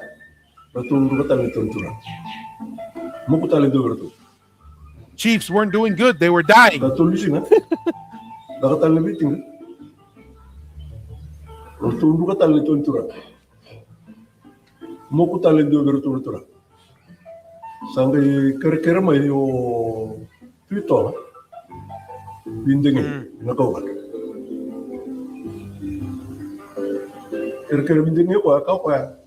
Kerkere me rutulo como tamai sona ndunga ne me ko bana me rutu mito bana rutu ni tu to ni tingi tonga bata tu sandu ko tuko batul bo sa ki tu mo ko tu ba mo sele mo tamai sona ndunga ne rutu mito ban tu to ni. So the other story is only one person. This story says 3 people go to Tonga. Ang rutu ndingi tenki ne le tu lawan do lawan mai mali Menasan, dono ngane mai wada kena, Ya may narabi-rabi. Doon naman may nunggu. Ya may nanraw. Araw duting hindi tag na letulungan ako. Sarto may lako ito. So this is the northeast and east side of the main island. Tulungan ko sa nito to dingin marto sa ako. Tulad nga na ngunong ko sarto le garabi sar akan lebih garabi ko no gitu. Mata kan singa tara man sa garabi. Bakal lebih tino ko to sa dulu sa ro tulungan. Gitu. Singa ni mata ni singa marto sa gitu kinoro tulungan ako. Laban ni mata ni singa artunggang kan itu ramai itu. Bertemu kurang mati mana. Oti singa tala tarava. Nakatala lebih tinggi artunggang kata itu tura. Mau kutala lebih bertemu mati. Wah juga ya, melo lagu ning gitu ya. Melo lagu insya Allah laban na lebih tinggi lagu itu. Sama raw baka bila ka boleh wo tutong. Tuitonga. Sa kako masa kan dole kerutu kakan kerutu na kan dole kerutu mangit na kan mo bila kerutu mo Quick question, Tua. sa kan mangit mo bila ka kerutu. So who was the opposition that was vying with the Tuitonga in Tonga? Did he give it? I don't know if I missed it. So or... he didn't, but you got to remember, it's not according to this, maybe it is a war, but it's represented in a game, but they just call them the spokesmen. Interesting. Maybe the early part of Tuitonga there was still opposition. It wasn't guaranteed after the transition from Tangaloa. I don't know. That's all. I just thought if you caught it or I missed it, who's the opposition to the Tuitonga that was like kind of happening. And I find it interesting that I don't know if this has any relation to it, but in the story of Aho Etu, there's competitions of spear throwing and Aho Etu getting killed and opposition. I don't know if that has a story. I don't know if that has any relation to it, but that's just me guessing. That's the similarities. Yeah, we're trying to. Yeah, you're absolutely right. Maybe that early part with the whole Aho Etu, his navigator looks like he had a navigator in Tonga Aiki that sent over him to Fiji. A place, Fiji, some guys to come and help him, and maybe who knows, maybe Tangaloa. They say it is a game. That's funny, eh? Because it's a game with the tolo sika or throwing of the darts or spears in the Tonga's oral history with the first Tuitonga. Maybe all the brothers had certain allegiances in the early parts of the transitioning to figure out who was gonna come on top, and the losers would kill, or I don't know. It's interesting. I'm just thinking this right, just kind of very raw. Yeah, because I mean, we never hear this before, right? Like like the moa. We don't realize like the bird or the moa is like such a important part of the culture, and this is why I'm saying like Samoa wants to say sacred center, but they want to forget about the Moa clan and the important role that has. And if you just take the sacred center definition, well, then you're leaving behind possibly a very critical piece of the foundation of the Polynesian civilization, right? So I mean, this is fascinating. The fact that this is so early in Fiji's settlement and the Tuitonga, the similarity with the bird or the rooster in the Tuitonga, this is fascinating stuff. Abang mertu salis mai sangai soli mai bertu Tuitonga ndono rutu lo nonai lo bertu nama. Sudah bertu tolu na kisi ti kongo. Well, and it brings up another question, Masi. We know that tui in Samoa was a Tongan word. Yeah.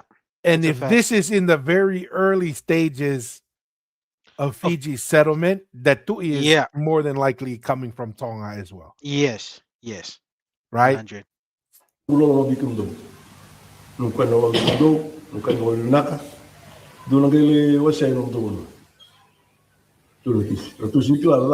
the three guys get but they don't open it until they get to back home.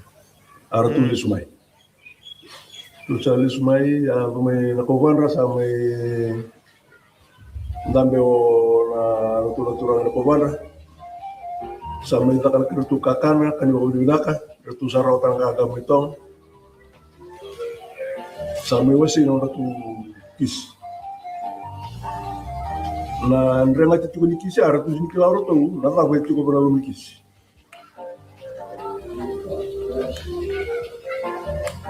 Awasi na kisi, wasi wanga bala Go na kormo kau ngai leku. orang makan nak ubat. See the old village up there, the old village. Sa ratu gitara ratu kisan. Bertung kelimbo suka ratu bon. Tu gune kene tutuku. La koko na wana may wadakena, may naragrabi. So the first guy Imba suka na kisyo kaya. in his Tu gune juga la mananggel. Tigo na kene bandira ndila na urongo, berutu na kanta tu may naragrabi. Isn't that fascinating? Say that again, Tua, that you mentioned earlier. So the first guy, because they get their package, right? Package, Their yeah. gifts. They go back to each of their villages and they're opening. The first guy opens it, and it's soil. It's dirt. Yeah. And then What he is- says, "Well, go ahead." No, I was gonna say, and that's right. That's almost like a representation of the Tuitonga telling him there's certain tofia or certain land that he possessed that he's giving him access to. Yes, Maybe fertile land. That's what fertile we're trying land. to make. We're trying to make this Yeah. like practical to understand, Yes. because of course this is in story form and everything, right? Yeah, and so he's given that, and he says the proof nowadays from our friends in Ravi that whatever soil they plant in will bear fruit. So it might be knowledge, Masi. Okay, that's a Right? good point. Yeah, It could be agricultural knowledge. yeah, Right? yeah. Like, because remember, when we look at the Hamonga, one of the biggest thing was the season. When's the best season to plant? The Yeah. best season to harvest? When's the best season to do things? And it says here, for whatever reason, the people in Ravi, whatever soil they plant in, those people have that talent. Like, whatever they do, if they do it, it'll grow and it'll bear fruit. So it's either like a knowledge or something, or like you said, a tofia, or they know how to select tofia, or they were given a place where it's fruitful. But the point is like, these are powerful, and they're like, yeah, see, the evidence is these guys can plant anything and it'll be productive. Okay. Rutu duti. Sama tanggalin gale baka tama rutu titikina. Wale bang anak. Rabi yana. Kormo kendo dem. Kor. It's a colo, it's a village. Ono man may mali. May nasyan. Limba suka no nakisyo pa. Suka wa The manawa. second guy finds water Talaga ko suka kan in his package. May nasyan na ano. Pero tu levi danong dubang tu ako ni What do you think about that, Machi? So the current Fiji water that's getting the water to the world today, that was a gift from the Tuitonga to Fiji. So Fiji's been blessed. I'm just thinking, the Fiji water's been blessed from the Tuitonga, and then Fiji, with its name Fiji coming from the Fiji and Fiji hearing from the Tonga, giving the Fiji name. So look, Tonga has blessed our relatives from Fiji with those two gifts. Hey, that's what we do. We do as family. Malo Tuitonga, bless Yeah, you. malo, yeah. Fish. Oh, comment here from Mel, paid member of the Polynesianized podcast. She says, similar to Rotuma Raho and the baskets of soil. Maybe, right? It's that knowledge, Yeah. it's that gift to plant, that agricultural stuff. And I mean, this is why the Ha'amonga is such a big deal. Like, I think we undervalue the Ha'amonga because the Ha'amonga was tied to agriculture, the economy. It was tied to the astronomy. It was tied to the weather, the seasons. Like, the Ha'amonga is a big deal. And we'll get into that a little bit later. But yeah, this is another common oral history we're finding. So in Rotuma, same thing in Fiji, the soil, right? It's interesting. Yeah, and Tua, so when he's saying with the water, this must be the best place. And this is what I'm thinking. It's either the Tuitonga's been to Fiji and claimed certain parts that was That's his, and he's yes. giving them access. He's giving this guy, is it Mari? Looks like that his access is to the Tuitonga's water that the Tuitonga is That's the foregoing, question that and make. pops up. How can he Mm, give it if it's not his? mm, Right? Like mm. he's saying, "Oh yeah, the freshwater area, you could go stay there. You can have that." Yeah, you can take your clan there, and I mean, right? That's for every civilization. Wherever you get the best source of water, your civilization is gonna grow. Yeah, Yes, but it does beg the question: how could the Tuitonga give that gift if it's if not his. if it's not his? Yeah, Interesting, right? interesting. Dorang ono kayak kini bandil dina leu tale lo re chukuna ono ko chukuna buru ni wai bertu sa chukuna bertu na min ro yo kono ngone mai numbu mai nan raw See, the imba sukalo na is a kiso ka bird. chukuna mo mandona man naman ya sa tubi na kana mo tutu na mona ni This bird never existed in Fiji before. si turukao Interesting. Very interesting. So I'm thinking, is this a? I'm trying to think in reality. I'm trying to think in reality here. Is this a actual bird, Tua, or do you think this is a certain knowledge of the sky of the bird It could I don't be. know. What do you think? Yeah, it could be. It could be. That's what's the craziest is from looking at Samoa. It seems Mm, to be the bird, but it's tied to navigational knowledge.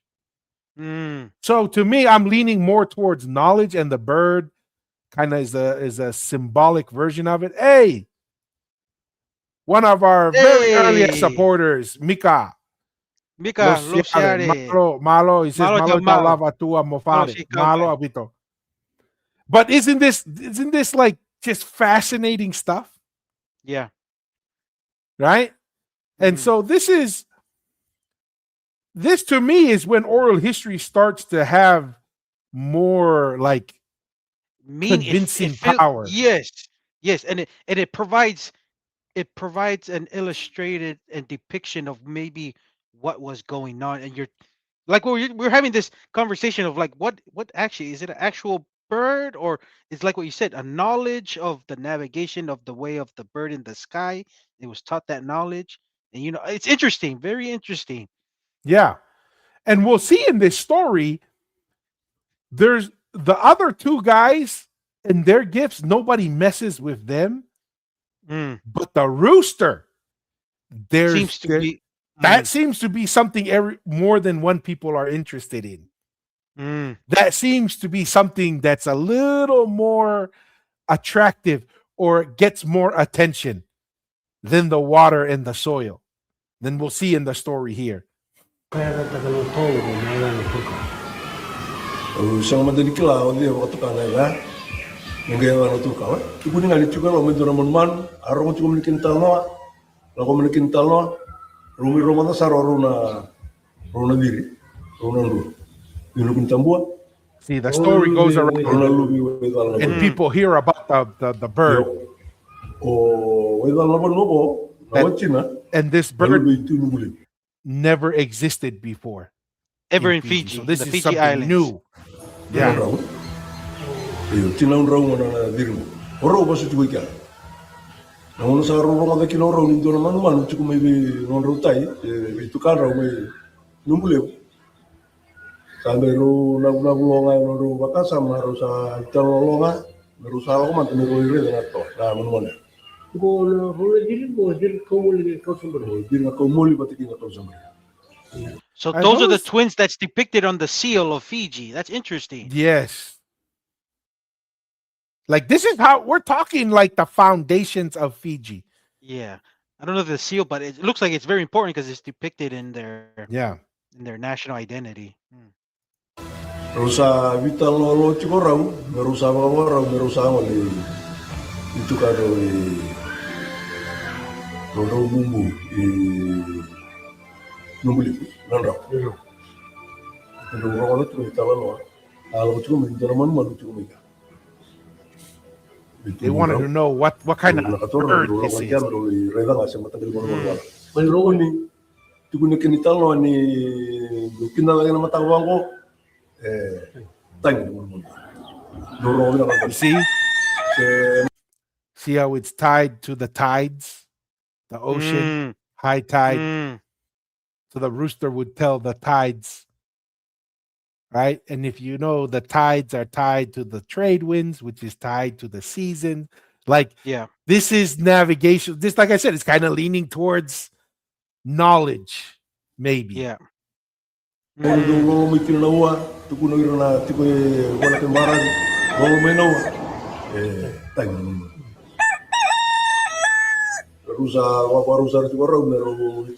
you notice when the dawn breaks, or the sun, is it saying it knows the movements of the sun, and then it's high tide when the tides come in? You see how this is it's interesting. Yeah.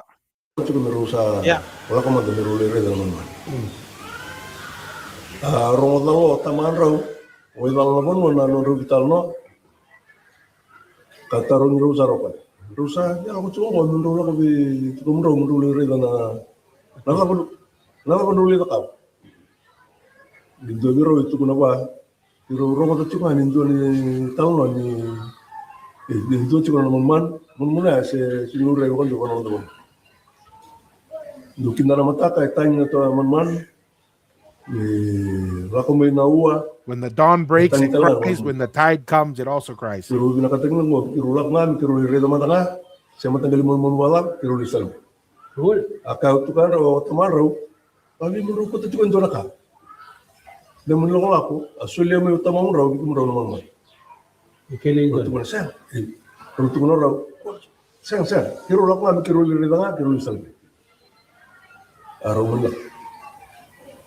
Sama orang kalau ke iyo tu kena tu kena turango tinubule ni boleh kan tu mbak sekian itu orang bulan semberen satu baklau cukup banyak yang buat aja kita yang singa rumah ni kino rongo rono makambuno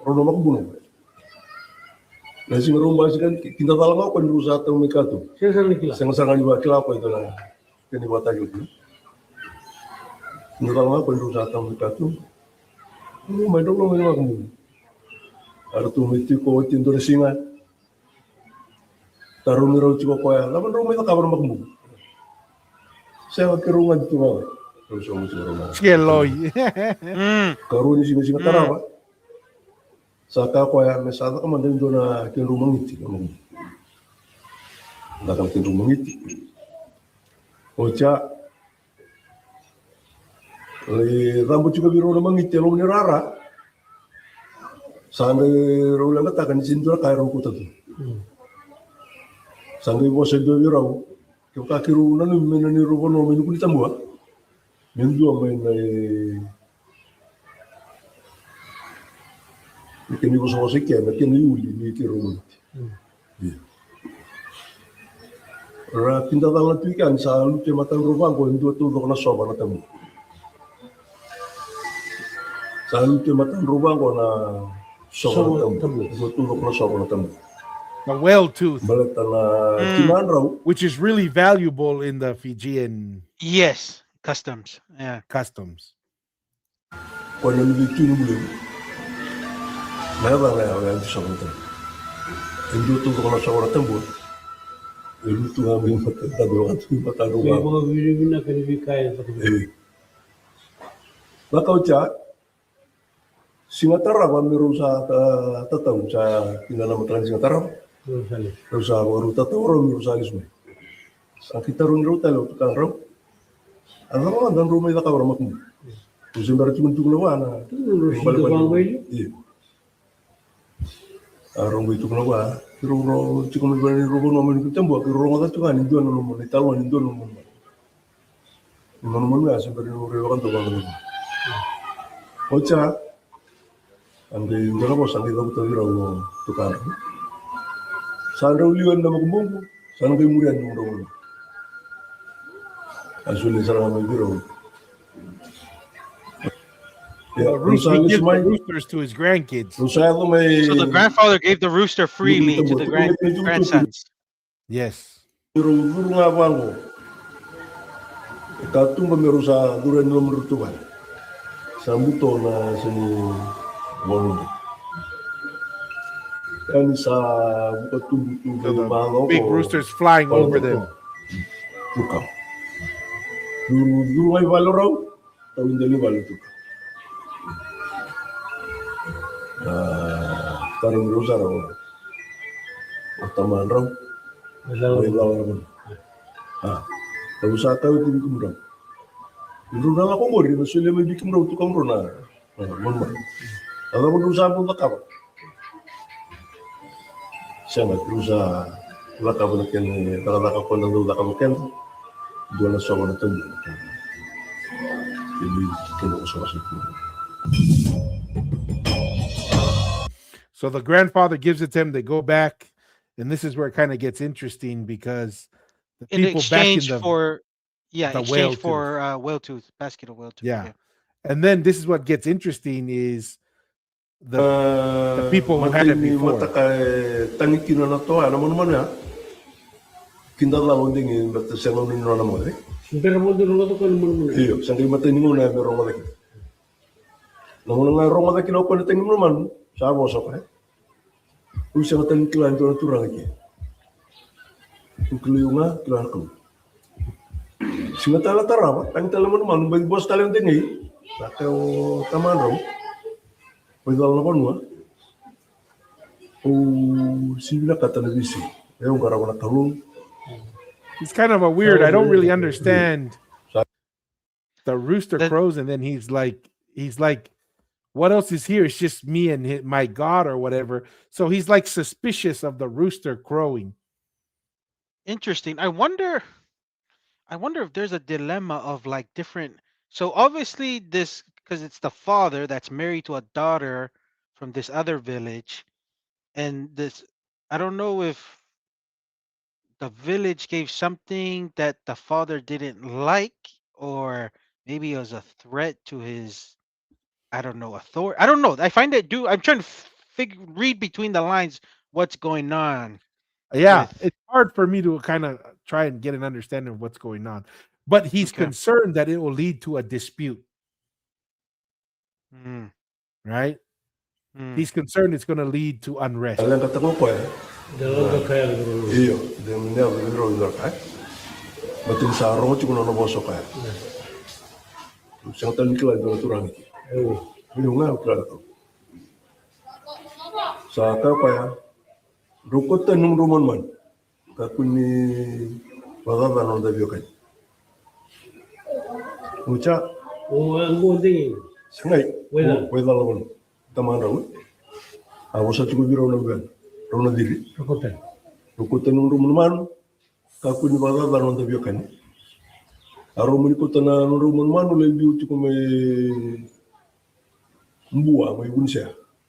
Bunsia may roma ma. Kaya doon ni chuchu mo kasi wala na diyan ka. Wala na na chuko mbua. Nung yo ke no roma. Bunsia ko. Bunsia ko. Nono ko chuki na ko. Dona bono iki ana na mbua. Usa ko te kino romon man le biu ko may ka. Kristalo. Rolisalo. Roma ke tangi ko may ka no man. So they're scared. The father's scared the rooster is going to cause some kind of dispute.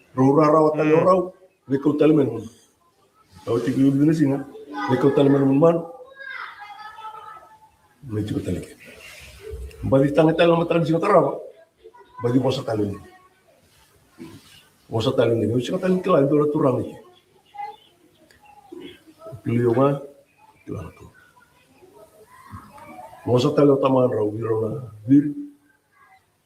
Sina kata ni bisay e ulo tutiko garam tu mana kalau rupot tanum rumon man. Demo brada dan tabiak. I wonder if the rooster is representative of like maybe a religion or a new chiefly power that Mm. the father is recognizing, like, oh, this is some kind of authority or deity or knowledge of something that's a threat that he sees as a potential threat, and he doesn't want it in the village anymore. Mm.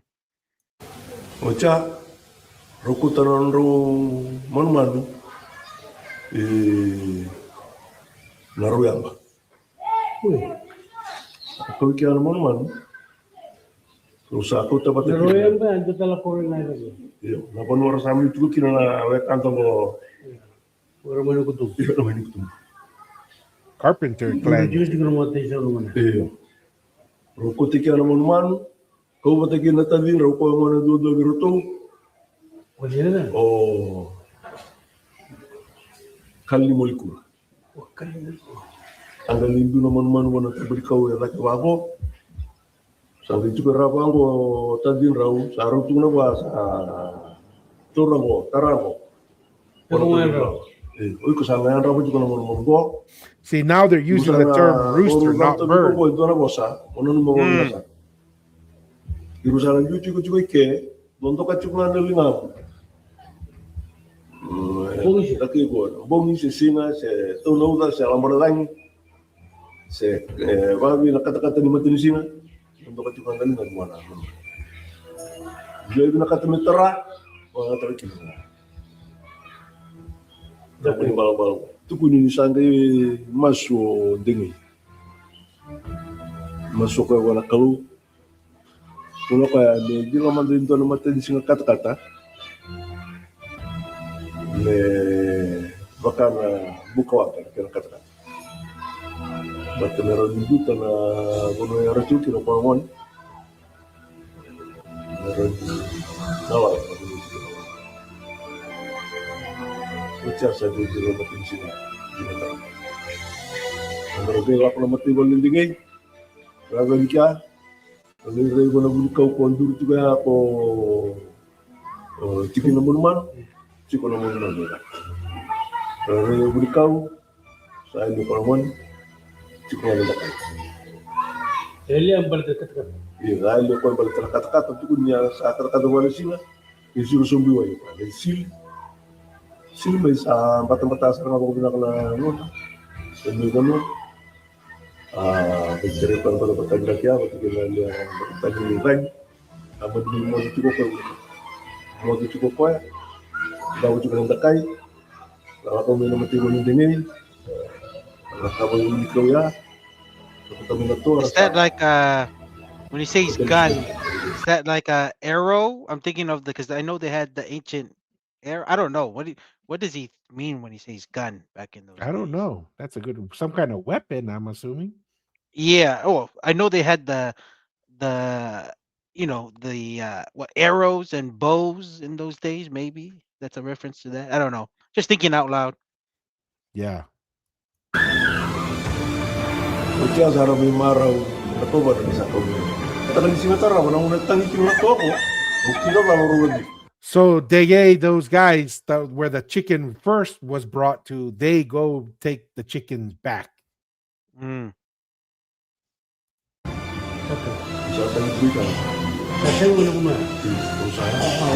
The twins are surprised to be back at the Lalu perlu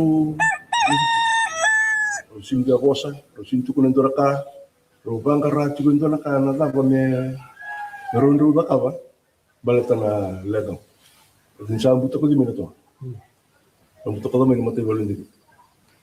Ocha, kalau sampai tak kaborau, itu anda kai titi. Tukun ini nak ni tukun anda kai titi, itu anak wakan itu anak yang nangasau. Nawakan itu, titi itu orang. Kalau nangasau, ang hitam itu ngaber. Kalau nangasau ni orang tak kai titi ya, pemilu pada kina nato. Misalnya nomor me lupa lang ako ano to me mate me uti kilo na bala sana nakabudyo ko Kumunta kay Titi. pumunta kay Titi kung mito ko nga ba na di mama ni Bonoel dala ng alto ko lumaya Unimbaka lugar kilo kono sana ko onde usil si lor tu abuni balik di sana. O mga ya ro dur tukin tara indo biro nda kititia ke kona no. Tara ro dito na dito. Bola ka to. Utok nang dala na indo biro bitara. So the twins and them shoot the rooster. Dakay. Kono kono to. Tabi ko. Itu merah. Ni nama kana kuri tau na ma. So that's the kind Very of the story interesting. behind Very interesting. The genesis, the that. origin of Fiji is tied already to Tonga. Interesting. Mm-hmm. I would love a breakdown of that rooster with the whole trying to understand when it's growing and why it was such a big deal. Interesting. I don't Yeah. know. That's And very why interesting. the twins' dad felt threatened by it, Mm, right? And why is it when it went back to the guys who brought it in the first place from the Tuitonga, when they got it, they killed it, yeah. right? It's fascinating. Very fascinating. So, any thoughts, Masi, before I bring up the next thing to discuss? Nope. Very fascinating. I'm glad you brought it up for the viewers, and I'm sure we're gonna get some comments and maybe further information because it's very fascinating. We're trying to just correlate the oral history from Fiji's origins to not quite Tonga, because Tonga seems to be much earlier. This is more like the early part of the. I'm trying to see. This is more like the transitioning of the Tangaloa to Itonga. That's what it seems Mm-hmm. like. I'm trying to Mm-hmm. fit that timeline, but very fascinating with the what you shared with Tua, the rooster, Yeah. and its breakdown there in Fiji oral traditions. But yeah, that's me. That's me. Okay. So, what makes this interesting is we're going to pull this up here real quick. And, this is, we're just trying to think here and understand why the bird is so important, right? And it Mm, seems like the bird slash rooster or whatever is tied to in Samoa and in Fiji and in other places, tied to the movement of the sun, navigation, and the tides, right? So those are all important navigational aspects. And so this is, I got to tell you a funny story. We'll mm, recognize him. So there's a guy who hates us but loves to hate us. We usually he goes by the name Toki Ukamea. We usually tease him and call him Karen Ukamea. But he usually kind of like he went on and gave us like this super negative review on one of our pages on Facebook. But then he always comes and makes comments on our content. So I think that's funny.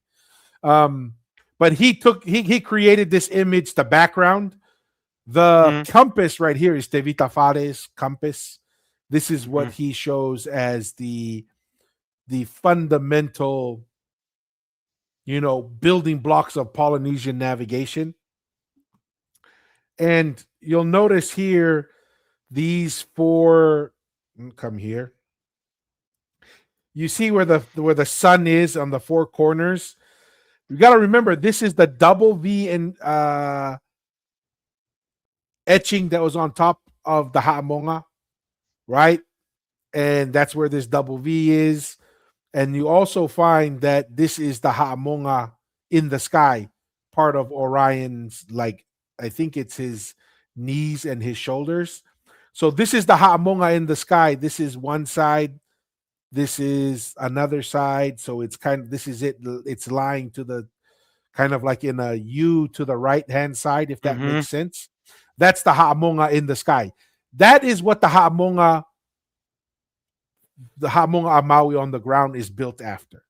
It's to represent this constellation that's in the sky. And it's a very important constellation because it's on, as you can see, it's in the northern hemisphere and it's in the southern hemisphere, which is very mm, important. That's what made our ancestors very unique.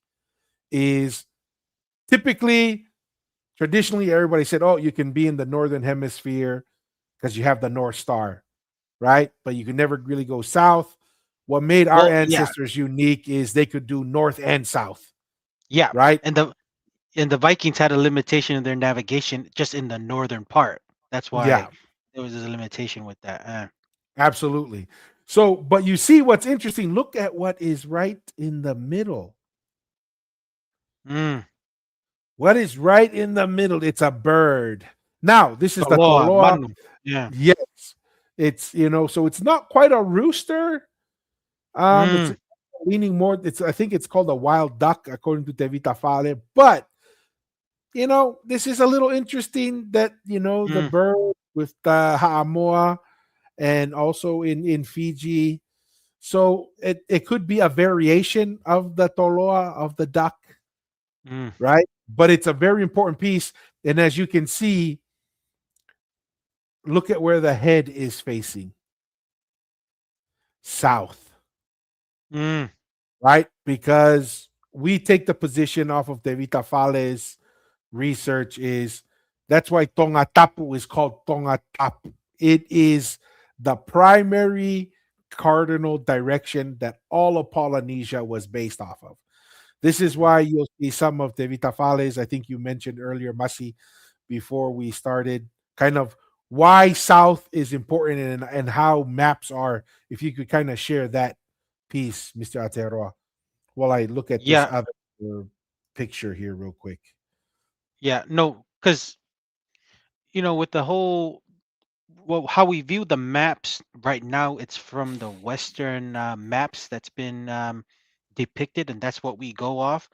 But Evita Fare has mentioned that the actual Polynesian perspective and view and navigation compass is that the map is upside down, which is has in Tonga, north was south, how we view it if we are going to do it the Polynesian traditional navigation way, and then south was north of how they do it. So making Tonga, other than Aotearoa, the furthest behind, but we all know in the early times there were nobody there. It's Tuitonga. It seems like there those times Tangaloa, Tuitonga grabbed moa and stuff to bring it over to Tonga, but Tonga Tapu being the north part, or in the Polynesian Tonga being the north part, and then everything else with like Lalo Tonga makes sense with Lalo Tonga being under Tonga, and then all of Polynesia kind of around but centered on the direction of Tonga, Tonga Eiki, Tonga Tapu Mm. being of the navigational compass. So if you view your map upside down, that was the traditional way of the navigating of the islands of our ancestors of all Polynesia back in the days. And then when the Europeans came, we view the map how it is now, but it was upside down the way Polynesians view it. That's what I heard from Tevita Fale. Tua. No, absolutely. And south is the cardinal direction. This Mm. just came out of nowhere, and I want to share this. I want to see your thoughts here, Mussy. Because why do the Palangis have north as the cardinal direction? Because of the North Star, I don't know. I don't know. Yes, kind of North Star, but like when you think of the bottom of the earth versus the top of the earth, right? It Yeah. sits like that's up because it's the top side of the earth, not the Uh, bottom, because the earth spins like this, uh-huh. right? And so they say that's why this is the top, that's why it faces. However, I just literally, hey, maybe this is Just thought stupid. of it just sprung It up in your just mind. popped up because the Ha'amonga is heavily geared towards the sun. It's obviously the stars and the sun, but you're familiar with the theory of relativity, Mussy? I've heard of it, but I'm not Okay. not not knowing So of the this is the details. theory of relativity. This video kind of shows it. Hmm. That space, this is what Einstein came up with. That space is like a sheet of paper, and that gravity is a result of the mass creating a dent in time and space, Mm. right? And then you can see all the planets. You see all the planets are up here, right? Floating. So you see how they're Mhm. above? Mhm. They're above. So where would north be? North would be facing up away from the sun. Mm.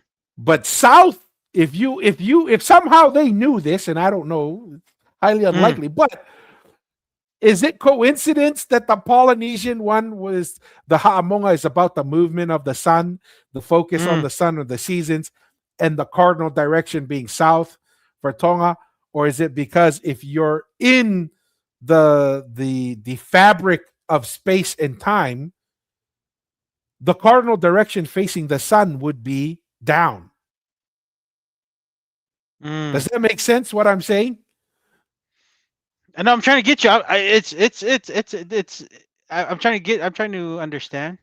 So you see these planets right Yeah. here, right? One of these is Yeah. Earth. Uh huh. And according to Einstein, the sun is at the very bottom. Mm. So if north is up, and that's why we say north, north is facing this way, going up, Mm. because that's the top of the earth is looking up. But if Mm. you're looking down, technically speaking, south would be facing the bottom of the planet is facing towards where the sun is, if Einstein is correct in his theory of relativity. And so far, everybody agrees this is the most correct way Correct. to look way Okay. at it. So that's a little craziness. Never, that just popped up because I was like, That's pretty cool. maybe there's more to it than just that. Um, the other thing I wanted to share, just so that people get a better view of it, is did I close it? It looks like I may have accidentally closed it. What in the world have I done? All right. Oh no, it's right here. So I'm gonna share a screen here real quick. Just so people can see it a little clearer. So this is the same the same image that we Mm. saw earlier, but here it's a little clearer. This is another, this is De Vita Fale's astronomical compass, Mhm. right? And this is the Ha'amonga right here. Mhm. This is east west, that's north south. And then you have the Toloa, right? There's the Alotolu, the 3 stars right there. Mhm. And then there's these 3 stars in a line that point south to Mm. Tonga. And it's the Toloa, the giant bird in the sky. Now, if we're talking about Manu and we're talking about birds and we're talking about that similar pattern, Mm. if you understand how the bird in the sky operates and functions, Mm. you will understand the seasons, right? Like you notice that the bird crows when the sun breaks, Mhm. right? And then you understand that when the bird crows, it's the high tides and low tides, which is tied to wind. The tides are Yeah. tied not just to the moon, gravitational pull, but it's also tied to the trade winds, which is, and then it's the knowledge of the bird, which is your direction. The head of Mm. the bird tells you south, the wings go east west, the tail points north.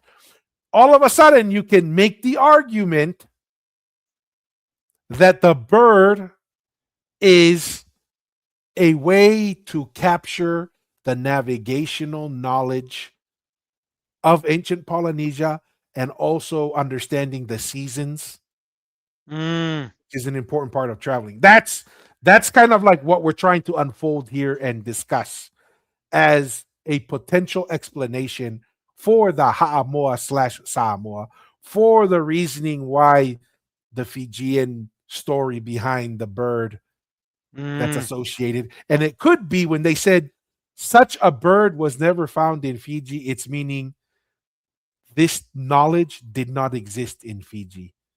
This Mm. understanding. this capability.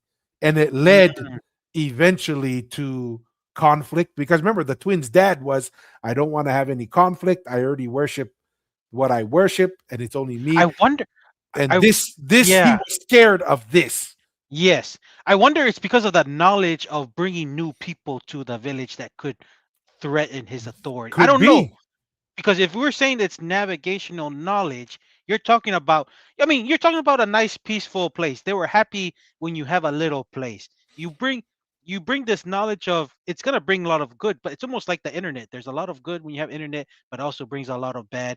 This knowledge is, you're going to bring this knowledge of navigating other islands that's kind of far and beyond, and then they're going to bring their own, nuance of their take of how they, wherever they came from. I don't know.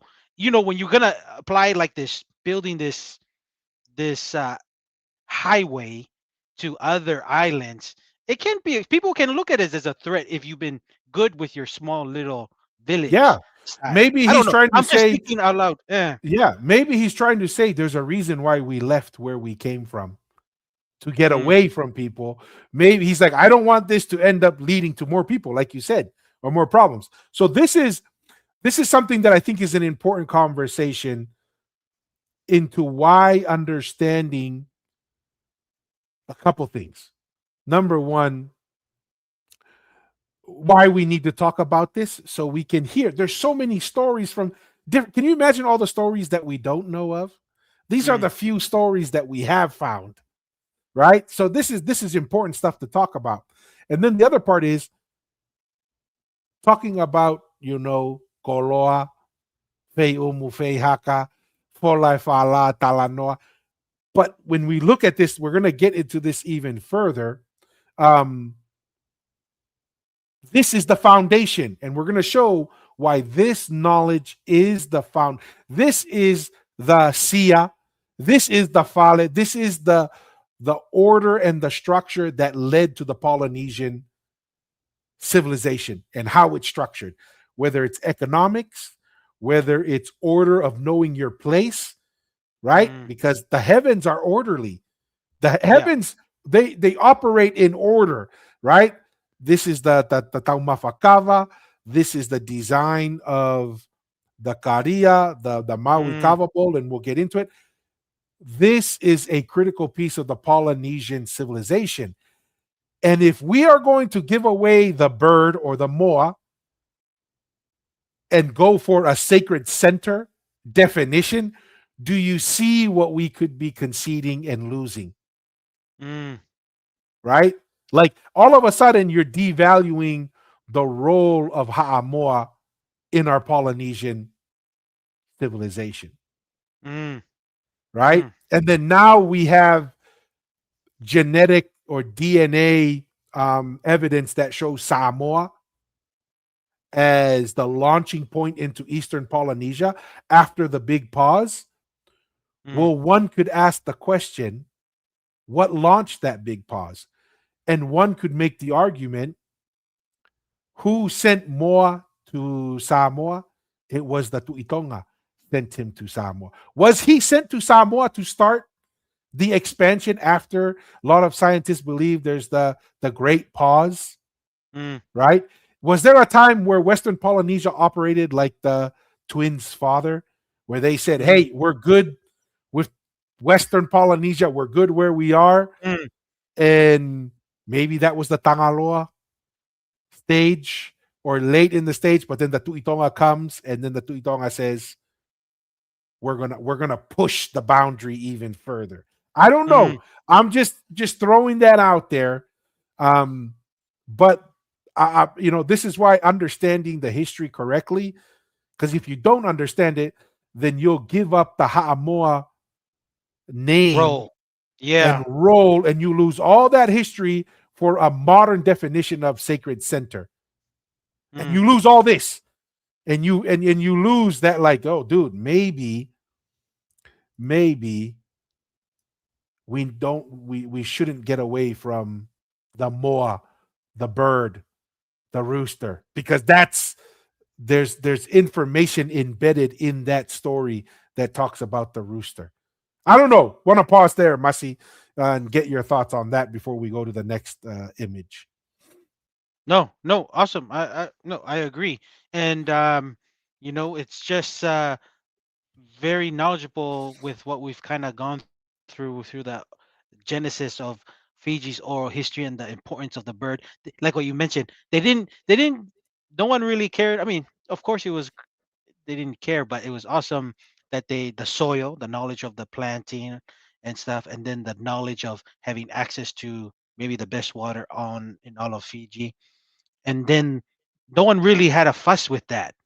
But when it came to it had to be navigational knowledge, because that is that is difficult, and having access to that can grow someone's power, and you can see it that way, or can cause chaos because you're going to allow people to migrate to wherever you're coming from, because you're going to go somewhere, you're always going to bring something back. So very, very interesting, the importance of the moa. And I hope you know maybe this is why the Polynesian Eyes is here, is to make sure that the ha'amoa stays with its name of the importance of moa, because it is a important history part of the Polynesian nation. So No, absolutely. So, a couple things that I think is really important. We have the Furitaunga here at the top. mhm. This is the Tuitonga's kava ceremony. If you notice, it reflects the compass. This right here. Let me hide this and that so I can. From here, you see these 4 points right there. One, Mhm. 2, 3, 4. That's the Haamonga in the sky. So this is one Yep. side going this way, right? Yep. Yep. Then the top part of the Haamonga going Going this there. way, and then the other side. So now we see that. Then this is the equator, right? Because the Haamonga is cut in half by the equator, Yep. the north and the south. You also have the double V going from here to there to there, from here to there to there. So what's right in the middle? That's the moa. That's the toloa. That's the bird is right in the center, right? Mm. Then Mm. maybe you can see where Haamoa gets its centerness from. I don't know, but I'm just saying. You just look at it and you look at it. Maybe there is some truth to saying it's center, but everybody is looking at a geographic map. Yeah. But maybe it's saying no, going the moa or the bird is in It's the the center center of of the kava. the Yes, of the kava ceremony right which is here. the It's the yes, reflection, which is the reflection of the astronomical knowledge in the sky of way Polynesians navigated. exactly.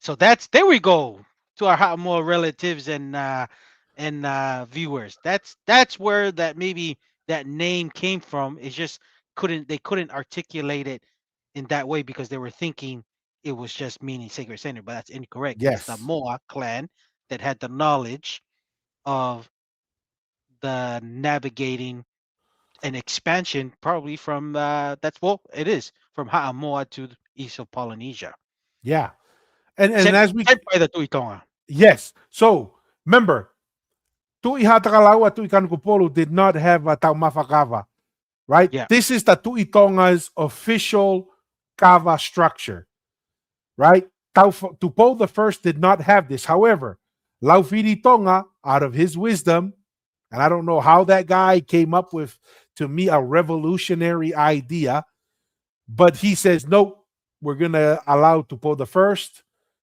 and we're going to, to make him legitimate, we're going to give him a Taumafakava, which is almost exactly like what was said here for the Mm. Furitaunga, for the Tuitonga, just reversed, Yep. right?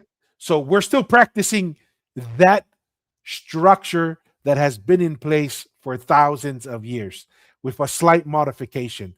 Now, here is the Haamonga in the sky. And as you can see, according to Vita Fale, that is you see the hulled canoes Yeah. at the bottom. So where did we get the design of the double hulled canoe? The From the Ha'amonga. Haamonga. And that's And why, that's and the flowing of the water in the middle, because that's the equator. Once again, based off of Ha'amonga. yes. No, and that's why when this was identified and what made Tangaloa and the Tuitonga so powerful and located in Tonga, they built they built that, well, more likely that Tangaloa built that Ha'amonga in Tonga because of how significant it was in every aspect of life in those days. You're talking about those were the pinnacle of the ancient life of our Polynesian people in those days under the Tangaloa and Tuitonga was the boats, the kava, and then the stars, astronomical knowledge, and it Yeah. was based off the Ha'amonga. That's what I'm thinking out loud. And they built No, it to represent absolutely. it And this, on land. absolutely. And then, as you can see, this is how they viewed the whole earth as well. We see from right here, right? This is the equator was Alofilangi or Mm, sky. That's where the Tuitonga and Tangaloa's residence is called Langi, is because it's right there, the Alofilangi. And Tangaloa, the Tuitonga, and the Tuikanukupolu, because they've been given the Taumafakava by the Tuitonga, when you refer to them as the sun, mm, right? Then you see the northern hemisphere, southern hemisphere. You also see the tropics. I mean, this is freaking. I don't know about you, but this is pretty amazing stuff. yeah. Like So would you say when they say, so that's the full name of their residence store? Would you say the Alofilangi? it And could then would you be, say we say yeah, Langi as for short because that's what lasted long to explain maybe stories when I'm just thinking that's where the Punakes and everybody kind of fit in when they entertain and kind of compose. It's easy to flow in the music, so they use that lang. Langi. I don't know. I'm just thinking out loud. Yeah, yeah. Well, no, and it's because another thing too, according to Vitafale, Tangaloa's road was the sun, the equator. Mm, That was the Tangaloa's road. Maui's road was the Milky Way.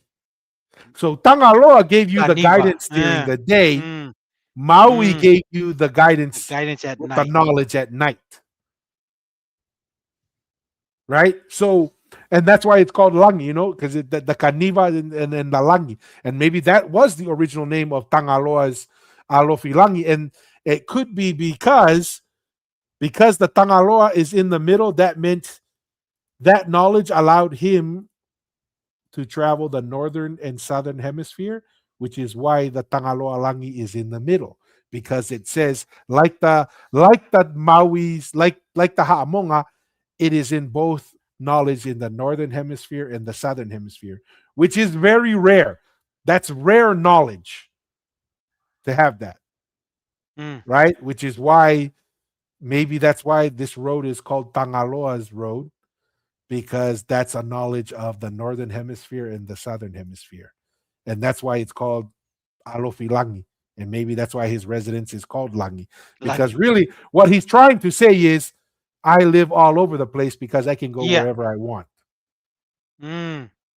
Yeah, I was just thought of it as like Langi, and I was like maybe and then when I saw that I was like, and then you tied it to Tangaloa, I'm like, because I've seen these maps before, but I haven't really taken the time like these discussions, and that's why I'm grateful for the digital kava sessions of the Polynesian Eyes podcast, because even us, Tua, we're learning. You've picked up stuff, I've picked up stuff when we just kind of started this journey Yeah. on the podcast. So Alofi Langi could be a short word of what we use Langi as residence for Yes. Tangaloa, and then the transition from Tangaloa to Tuitonga. Now, here's another one, right? This is the Maui's Kava Bowl. This is why Maui's Kava Bowl only has 4 legs. Mm, It's for the same thing. This is the northern part, right? This mhm. is the southern part, and then this is the part that's the Ha'amonga in the sky. right? Then Mm-hmm. you have the double V right here, which is the movement of the sun, Mm-hmm. and that is what makes Maui's kava bowl. And then it flares open, probably because it's Yeah. saying to the heavens, right? It's open. Mm. The skies are open, the heavens are open, maybe. And then, but yeah, I mean, even down to the kava bowl, down to all these things, it's our ancestors weren't messing around, man. I don't Yeah. know. This to me, this is like, and we're supposed to believe that somewhere else was the center of the Yeah. Polynesian Empire. It's like, no, no, like, come on. Come on. It's kind of like it says here. Oh, here's Mel playing member of the Polynesian Ice podcast. She adds Aloki Langi, son of the skies. Mm. Interesting, Mm. right? Very And interesting, maybe, Mel. yeah, and then maybe that's where, that's where the terms of, we are children of the skies. Interesting. Interesting. Anyways, I think that pretty much covers the program today, Mr. Aotearoa. But any closing thoughts? Awesome. I really enjoyed this live digital kava session on the podcast. I hope our viewers found it very informational and inspiring as I took it from today. Awesome. Appreciate it. Ofatu to everybody, all our viewers who view this content around the world. Until the next one, Ofatu. That's me, Tua.